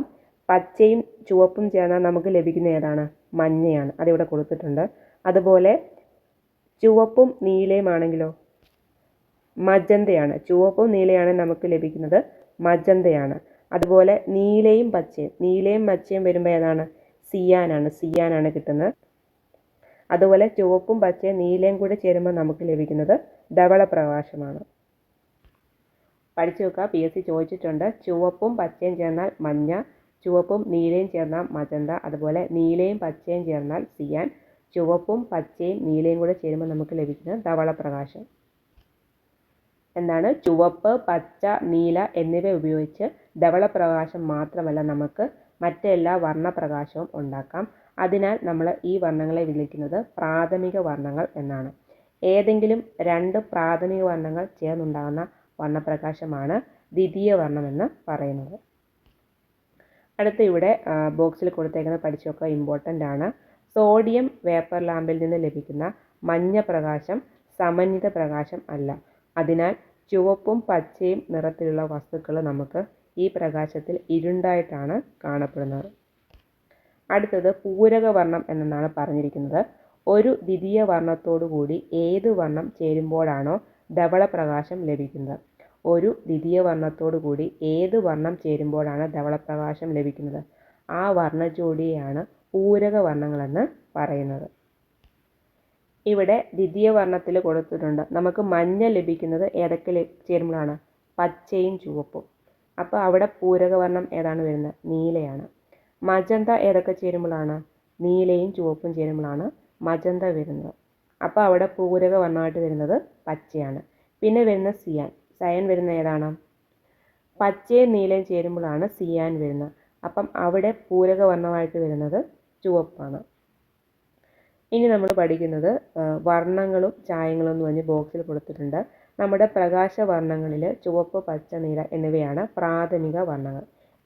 എന്നാൽ ചായങ്ങളിൽ സയൻ, മജന്ത, മഞ്ഞ എന്നിവയാണ് പ്രാഥമിക ചായമായിട്ട് കണക്കാക്കപ്പെടുന്നത്. ഒരേ തീവ്രതയിലുള്ള പ്രാഥമിക വർണ്ണങ്ങളുടെയും പ്രാഥമിക ചായങ്ങളുടെയും സംയോജന ഫലം പട്ടികയിൽ നൽകിയിരിക്കുന്നു. നമ്മൾ ഓൾറെഡി പറഞ്ഞ കാര്യമാണ്. നീലയും പച്ചയും ചുവപ്പും ചേരുമ്പം ധവളം, അതുപോലെ നീലയും പച്ചയും ചേരുമ്പം സയൻ, പച്ചയും ചുവപ്പും ചേരുമ്പം മഞ്ഞ, നീലയും ചുവപ്പും ചേരുമ്പോൾ മജന്ത. അതുപോലെ ചായങ്ങൾ കൂടി ചേരുമ്പോൾ ലഭിക്കുന്നതും പഠിച്ചു വെക്കുക. സയനും മഞ്ഞയും മജന്തയും ചേരുമ്പോൾ നമുക്ക് ഇരുണ്ടതാണ് കിട്ടുന്നത്. അതുപോലെ സയനും മഞ്ഞയും ചേരുമ്പോൾ പച്ചയാണ് കിട്ടുന്നത്. സയനും മജന്തയും കൂടെ ചേരുമ്പോൾ നീലയാണ്. മഞ്ഞയും മജന്തയും കൂടെ ചേരുമ്പോൾ നമുക്ക് ലഭിക്കുന്നത് ചുവപ്പാണ്. പെയിൻറ്റിങ്ങിലും പ്രിൻറ്റിങ്ങിലും പ്രാഥമിക ചായങ്ങളാണ് ഉപയോഗിക്കുന്നത്. പ്രിൻറ്റിങ്ങിൽ അധികമായി കറുപ്പ് ചായവും കൂടി ഉപയോഗിക്കുന്നുണ്ട്. അടുത്ത് നമ്മൾ പഠിക്കുന്നത് വീക്ഷണ സ്ഥിരതയാണ്. ഇമ്പോർട്ടൻ്റ് ആണ്. നമ്മുടെ കണ്ണിൻ്റെ വീക്ഷണ സ്ഥിരത PVQ ആണ്. നാം കണ്ടുകൊണ്ടിരിക്കുന്ന ഒരു വസ്തുവിനെ നമ്മുടെ ദൃഷ്ടിപഥത്തിൽ നിന്ന് മാറ്റിയാലും അതിൻ്റെ ദൃശ്യ അനുഭവം ഏകദേശം 1/16 സെക്കൻഡ് സമയത്തേക്ക് നിലനിൽക്കും. PVQ ആണ്. എത്ര സെക്കൻഡാണ്? 1/16 സെക്കൻഡ്. എത്ര സെക്കൻഡ് ദൃശ്യാനുഭവം നിൽക്കും? 1/16 സെക്കൻഡ്. ഈ പ്രതിഭാസത്തെയാണ് വീക്ഷണ സ്ഥിരത എന്ന് പറയുന്നത്. അതിൻ്റെ എക്സാമ്പിളാണ് ഇവിടെ കൊടുത്തിരിക്കുന്നത്. നമ്മളൊരു കളർ ഡിസ്ക് വളരെ വേഗത്തിൽ കറക്കുമ്പോൾ ഏതെങ്കിലും ഒരു ദൃശ്യത്തിൻ്റെ ഏതെങ്കിലും ഒരു നിറത്തിൻ്റെ ദൃശ്യാനുഭവം നമ്മുടെ കണ്ണിൽ നിന്ന് മായുന്നതിന് മുമ്പായിട്ട് മറ്റു നിറങ്ങളിൽ നിന്നുള്ള പ്രകാശവും തുടർച്ചയായി പെട്ടെന്ന് നമ്മുടെ കണ്ണിലെത്തുന്നുണ്ട്. ഇത് വീക്ഷണ സ്ഥിരത എന്ന പ്രതിഭാസം മൂലം എല്ലാ നിറങ്ങളും ഒന്നിച്ച് കാണുന്ന പ്രതീതി ഉണ്ടാവുകയും ഡിസ്ക് ഏകദേശം നമുക്ക് വെള്ള നിറമായിട്ട് തോന്നുകയും ചെയ്യും. പിന്നെ വരുന്നത് എന്താണ്? തീപ്പന്തം, അതുപോലെ തീക്കൊള്ളി വളരെ വേഗത്തിൽ ഇങ്ങനെ ചുറ്റുമ്പോൾ അഗ്നിവലയം കാണുന്നു. ഇതൊക്കെ വീക്ഷണ സ്ഥിരതയ്ക്ക് എക്സാമ്പിളാണ്. ഡിസ്കിൻ്റെ കാര്യം ഓർത്തിരിക്കുക. അടുത്തത് പ്രകാശത്തിൻ്റെ വിസരണം, സ്കാറ്ററിങ്ങിനെ കുറിച്ചാണ് പറയുന്നത്. മാധ്യമത്തിലെ കണികകളിൽ തട്ടി പ്രകാശത്തിന് സംഭവിക്കുന്ന ക്രമരഹിതവും ഭാഗികവുമായിട്ടുള്ള ദിശാ വ്യതിയാനത്തെയാണ് നമ്മൾ വിസരണം അല്ലെങ്കിൽ സ്കാറ്ററിംഗ് എന്ന് പറയുന്നത്. തരംഗദൈർഘ്യം കൂടിയ വർണ്ണങ്ങൾക്ക് വിസരണം കുറവായിരിക്കും. ഈ വിസരണ നിരക്ക് ഏറ്റവും കുറഞ്ഞ നിറം ഏതാണ്? ചുവപ്പാണ്. അതുകൊണ്ട് തന്നെ ചുവപ്പിന് അന്തരീക്ഷത്തിലൂടെ കൂടുതൽ ദൂരം സഞ്ചരിക്കാൻ കഴിയും. തരംഗദൈർഘ്യം കുറഞ്ഞ നിറങ്ങൾ വിസരണം കൂടുതലായിരിക്കും. തരംഗദൈർഘ്യം കുറഞ്ഞ നിറങ്ങൾ വിസരണം കൂടുതൽ, അത് പഠിച്ചു വെക്കുക. അതുപോലെ വിസരണ നിരക്ക് ഏറ്റവും കൂടിയ നിറം ഏതാണ്? വയലറ്റ് ആണ്. വിസരണം കുറവ് ഏതാണ്? ചുവപ്പാണ്. കൂടുതൽ ഏതാണ്? വയലറ്റ് ആണ്. ഇവിടെ പറയുന്നുണ്ട് സൂര്യപ്രകാശത്തിലെ തരംഗദൈർഘ്യം കുറഞ്ഞ ഏതൊക്കെയാണ്? വയലറ്റ്, ഇൻഡിഗോ, നീല എന്നീ വർണ്ണങ്ങൾ അന്തരീക്ഷത്തിലെ കണികളിൽ തട്ടിൽ കൂടുതൽ വിസരണത്തിന് വിധേയമാകും. താരതമ്യേന തരംഗദൈർഘ്യം കൂടിയ ചുവപ്പ് വർണ്ണത്തിന് വിസരണം വളരെ കുറവായിരിക്കും. അതായത് തരംഗദൈർഘ്യം കൂടുന്നതിന് വിസരണം കുറവായിരിക്കും. അതിനാൽ അന്തരീക്ഷത്തിലൂടെ ചുവപ്പ് വർണ്ണത്തിൽ സഞ്ചരിക്കാൻ കഴിയുന്ന ദൂരം കൂടുതലായിരിക്കും. വിസരണത്തിൻ്റെ അളവും കണങ്ങളുടെ വലിപ്പവും പരസ്പരം ബന്ധപ്പെട്ടിരിക്കുന്നു. കണങ്ങളുടെ വലിപ്പം കൂടുന്നതിനനുസരിച്ച് വിസരണം കൂടും. കണങ്ങളുടെ വലിപ്പം കൂടുന്നതിനനുസരിച്ച് വിസരണം കൂടും. ഇതൊക്കെ സ്റ്റേറ്റ്മെൻ്റായിട്ട് ചോദിക്കാം, പഠിച്ചു വെക്കുക. കണങ്ങളുടെ വലിപ്പം പ്രകാശത്തിൻ്റെ തരംഗ ദൈർഘ്യത്തേക്കാൾ കൂടുതലായാൽ എല്ലാ വർണ്ണങ്ങളുടെയും വിസരണം ഒരുപോലെയായിരിക്കും. അടുത്ത് നമ്മൾ പഠിക്കുന്ന ടിൻഡൽ എഫക്റ്റ് ആണ്. എന്താണ് ടിൻഡൽ പ്രഭാവം എന്ന് പറയുന്നത്? ഒരു കൊളോയിഡൽ ദ്രവത്തിലൂടെ അല്ലെങ്കിൽ സസ്പെൻഷനിലൂടെ പ്രകാശകിരണങ്ങൾ കടന്നു പോകുമ്പോൾ അവയ്ക്ക് സംഭവിക്കുന്ന വിസരണം മൂലം വളരെ ചെറിയ കണികകൾ പ്രകാശിതമാകും. അതിനാൽ പ്രകാശത്തിൻ്റെ സഞ്ചാരപാത നമുക്ക് ദൃശ്യമാകും. ഈ പ്രതിഭാസത്തെയാണ് നമ്മൾ ടിൻഡൽ എഫക്റ്റ് എന്ന് പറയുന്നത്. ഇവിടെ എക്സാമ്പിൾ കൊടുത്തിട്ടുണ്ട്. ചോക്കുപൊടി കലർന്ന ജലം സസ്പെൻഷന് ഉദാഹരണമാണ്. അതുപോലെ തന്നെ ഒരു സസ്പെൻഷനിലൂടെ പ്രകാശം കടന്നു പോകുമ്പോഴുള്ള വിസരണം കാരണം നമുക്ക് പ്രകാശപാത വ്യക്തമായിട്ട് കാണാൻ കഴിയുന്നുണ്ട്. ഇവിടെ നമുക്ക് പിക്ചറിൽ ക്ലിയർ ആയിട്ട് കാണാൻ പറ്റും. അതുപോലെ തന്നെ നേരം വെളുക്കുന്ന സമയത്ത് ഈ പിക്ചറിൽ കാണാം, നമുക്ക് അതിൻ്റെ പ്രകാശപാത സൂര്യൻ്റെ കാണാൻ പറ്റുന്നുണ്ട്. അതൊക്കെ ടിൻഡൽ എഫക്റ്റിന് എക്സാമ്പിളാണ്. വിസരണത്തിൻ്റെ തീവ്രത കൊളോയിഡിലെ കണികളുടെ വലുപ്പത്തെ ആശ്രയിച്ചിരിക്കുന്നു. കണികകളുടെ വലുപ്പം കൂടുമ്പോൾ എന്താണ്? വിസരണ തീവ്രത കൂടുകയാണ് ചെയ്യുന്നത്. അടുത്തത് ആകാശ നികുതിമയെക്കുറിച്ചാണ് പറയുന്നത്. ആകാശത്തിൻ്റെ നീല നിറത്തിന് കാരണം എന്താണ്? വിസരണമാണ്. വിസരണം മൂലമാണ്. പഠിച്ചു വെക്കുക, ഇമ്പോർട്ടൻ്റ് ആണ്, PYQ ആണ്. അതുപോലെ ഉദയാസ്തമങ്ങളിൽ സൂര്യൻ്റെ നിറം ചുവന്നിരിക്കാൻ കാരണം എന്താണ്? വിസരണമാണ്. അടുത്തിവിടെ പറയുന്നത് നമ്മുടെ കണ്ണിൻ്റെ സമഞ്ജനക്ഷമതയെക്കുറിച്ചാണ്. Power of accommodation. വസ്തുക്കളുടെ സ്ഥാനം എവിടെ ഇരുന്നാലും അതിൻ്റെ പ്രതിബിംബം റെറ്റിനയിൽ പതിക്കത്തക്ക വിധം ലെൻസിൻ്റെ വക്രത വ്യത്യാസപ്പെടുത്തി ഫോക്കസ് ദൂരം ക്രമീകരിക്കാനുള്ള നമ്മുടെ കണ്ണിൻ്റെ കഴിവിനെയാണ് സമഞ്ജനക്ഷമത എന്ന് പറയുന്നത്. അടുത്തത് നമുക്ക് അടുത്ത പഠിക്കേണ്ടത് എന്താണ്? വ്യക്തമായ കാഴ്ചയ്ക്കുള്ള കുറഞ്ഞ ദൂരം എത്രയാണ്? 25 സെൻറ്റിമീറ്റർ ആണ്. അത് പഠിച്ചു വെക്കുക, PYQ ആണ്. നമ്മുടെ ആരോഗ്യമുള്ള ഒരു കണ്ണിന് വ്യക്തമായ കാഴ്ചയ്ക്കുള്ള കുറഞ്ഞ ദൂരം എത്രയാണ്? 25 സെൻറ്റിമീറ്റർ ആണ്. PYQ ആണ്, പഠിച്ചു വെക്കുക. അതുപോലെ ഒരു വസ്തുവിനെ വ്യക്തമായിട്ട് കാണാൻ കഴിയുന്ന ഏറ്റവും അടുത്തുള്ള ബിന്ദുവാണ് നിയർ പോയിന്റ്. അതുപോലെ ഒരു വസ്തുവിനെ വ്യക്തമായിട്ട് കാണാൻ കഴിയുന്ന ഏറ്റവും അകലത്തിലുള്ള ബിന്ദു ഏതാണ്? ഫാർ പോയിന്റ് ആണ്. അടുത്തത് കണ്ണിൻ്റെ ന്യൂനതകളാണ് നമ്മൾ പഠിക്കുന്നത്. ആദ്യം ഹ്രസ്വദൃഷ്ടിയാണ്, ഷോർട്ട് സൈറ്റ് അല്ലെങ്കിൽ മയോപ്പിയ. മയോപ്പിയ എന്താണ്? നമുക്ക് അടുത്തുള്ള വസ്തുക്കൾ നമുക്ക് വ്യക്തമായിട്ട് കാണാൻ കഴിയും, അകലെയുള്ള വസ്തുക്കൾ നമുക്ക് വ്യക്തമായിട്ട് കാണാൻ കഴിയാത്ത അവസ്ഥയാണ് ഹ്രസ്വദൃഷ്ടി. ഹ്രസ്വദൃഷ്ടി എന്ന് വെച്ചാൽ എന്താണ്? നമുക്ക് അടുത്തുള്ള വസ്തുക്കൾ വ്യക്തമായിട്ട് കാണാൻ കഴിയും. പഠിച്ചു വെക്കുക. മയോപ്പിയ എന്നൊക്കെ പറഞ്ഞ് ചോദിച്ചിട്ടുണ്ട്. നമുക്ക് അടുത്തുള്ള വസ്തുക്കൾ കാണാൻ കഴിയും, അകലെയുള്ള വസ്തുക്കൾ നമുക്ക് കാണാൻ കഴിയില്ല. ഈ ഹ്രസ്വദൃഷ്ടി നമ്മൾ ഉണ്ടാകാനുള്ള കാരണം എന്തൊക്കെയാണ്? നേത്രഗോളത്തിൻ്റെ വലുപ്പം കൂടുന്നത്, അതുപോലെ ലെൻസിൻ്റെ ഫോക്കൽ ദൂരത്തിൻ്റെ കുറവ്, അതായത് പവർ കൂടുതലായിട്ട് വരും. ഇത് പരിഹരിക്കാൻ ഉപയോഗിക്കുന്ന ലെൻസ് ഏതാണ്? കോൺകേവ് ലെൻസാണ്. നമ്മൾ ഹ്രസ്വദൃഷ്ടി പരിഹരിക്കാൻ ഉപയോഗിക്കുന്ന ലെൻസ് കോൺകേവ് ലെൻസാണ്. ഹ്രസ്വദൃഷ്ടിയുടെ മറ്റൊരു പേര് ഏതാണ്? മയോപ്പിയ അല്ലെങ്കിൽ ഷോർട്ട് സൈറ്റ്നെസ്. പഠിച്ചു വെക്കുക, ഇമ്പോർട്ടൻ്റ് ആണ്. ഹ്രസ്വദൃഷ്ടി എന്ന് പറയുന്നത് മയോപ്പിയാണ്. അത് പരിഹരിക്കാൻ ഉപയോഗിക്കുന്ന ലെൻസ് കോൺകേവ് ലെൻസാണ്. അടുത്തത് ദീർഘദൃഷ്ടിയാണ്. ദീർഘദൃഷ്ടി എന്ന് പറയുന്നത് അതിൻ്റെ വേറെ പേരെന്താണ്? ഹൈപ്പർ മെട്രോപ്പിയ. അകലെയുള്ള വസ്തുക്കൾ നമുക്ക് കാണാൻ കഴിയും, എന്നാൽ പ്രതിബിംബം റെറ്റീനയിൽ കൃത്യമായിട്ട് രൂപപ്പെടാത്തത് മൂലം നമുക്ക് അടുത്തുള്ള വസ്തുക്കൾ വ്യക്തമായിട്ട് കാണാൻ കഴിയില്ല. നമുക്ക് അടുത്തുള്ള വസ്തു കാണാൻ പറ്റത്തില്ല, അകലെയുള്ള വസ്തു കാണാം. അതാണ് ദീർഘദൃഷ്ടി എന്ന് പറയുന്നത്.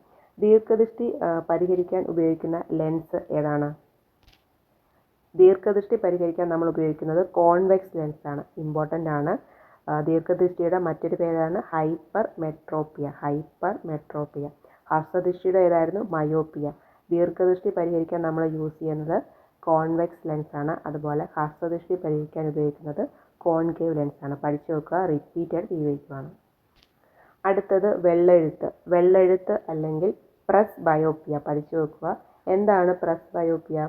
നമുക്ക് പ്രായമായവരിൽ സീലിയറി പേശികളിലെ ക്ഷമത കുറഞ്ഞ് നമുക്ക് നിയർ പോയിന്റിലേക്കുള്ള അകലം 25 സെൻറ്റിമീറ്റർ കൂടി പവർ ഓഫ് അക്കോമഡേഷനുള്ള കഴിവ് കുറയുന്ന ന്യൂനതയാണ്. പവർ ഓഫ് അക്കോമഡേഷൻ എന്തായിരുന്നു? സമഞ്ജനക്ഷമത. അതിനുള്ള കഴിവ് കുറയുന്നതാണ് വെള്ളെഴുത്തെന്ന് പറയുന്നത്. ഇമ്പോർട്ടൻ്റ് ആണ്. പ്രായം കൂടിയവർക്ക് നിയർ പോയിന്റിലേക്കുള്ള അകലം 25 സെൻറ്റിമീറ്ററിനേക്കാൾ കൂടിയിരിക്കും. ഇതിന് കാരണം എന്താണ്? സീലിയറി പേശികളുടെ ക്ഷമത കുറയും. സീലിയറി പേശികളുടെ ക്ഷമത കുറയും.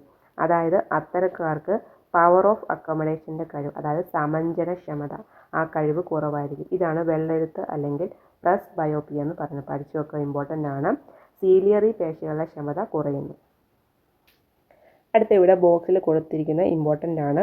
ഈസി ബോക്സിലൊക്കെയാണ് കൂടുതലും ചോദിക്കുന്നത്. ഫോട്ടോ പീരിയോഡിസം എന്താണ്? ചിലയിനം സസ്യങ്ങൾ പൂക്കുകയും കായ്ക്കുകയും ഇല പൊഴിക്കുകയും ചെയ്യുന്നത് ഓരോരോ പ്രത്യേക കാലങ്ങളിലാണ്. ഇലകളിൽ കാണുന്ന ഫൈറ്റോക്രോം ഇമ്പോർട്ടൻ്റ് ആണ്. ഇലകളിൽ കാണുന്ന ഫൈറ്റോക്രോം എന്ന ഒരിനം പ്രോട്ടീനാണ് ഈ ജൈവ ഘടികാരത്തെ നിയന്ത്രിക്കുന്നത്. പ്രോട്ടീൻ്റെ പേര് വെരി വെരി ഇമ്പോർട്ടൻറ്റ്, PSC ചോദിക്കും. ഫൈറ്റോക്രോം.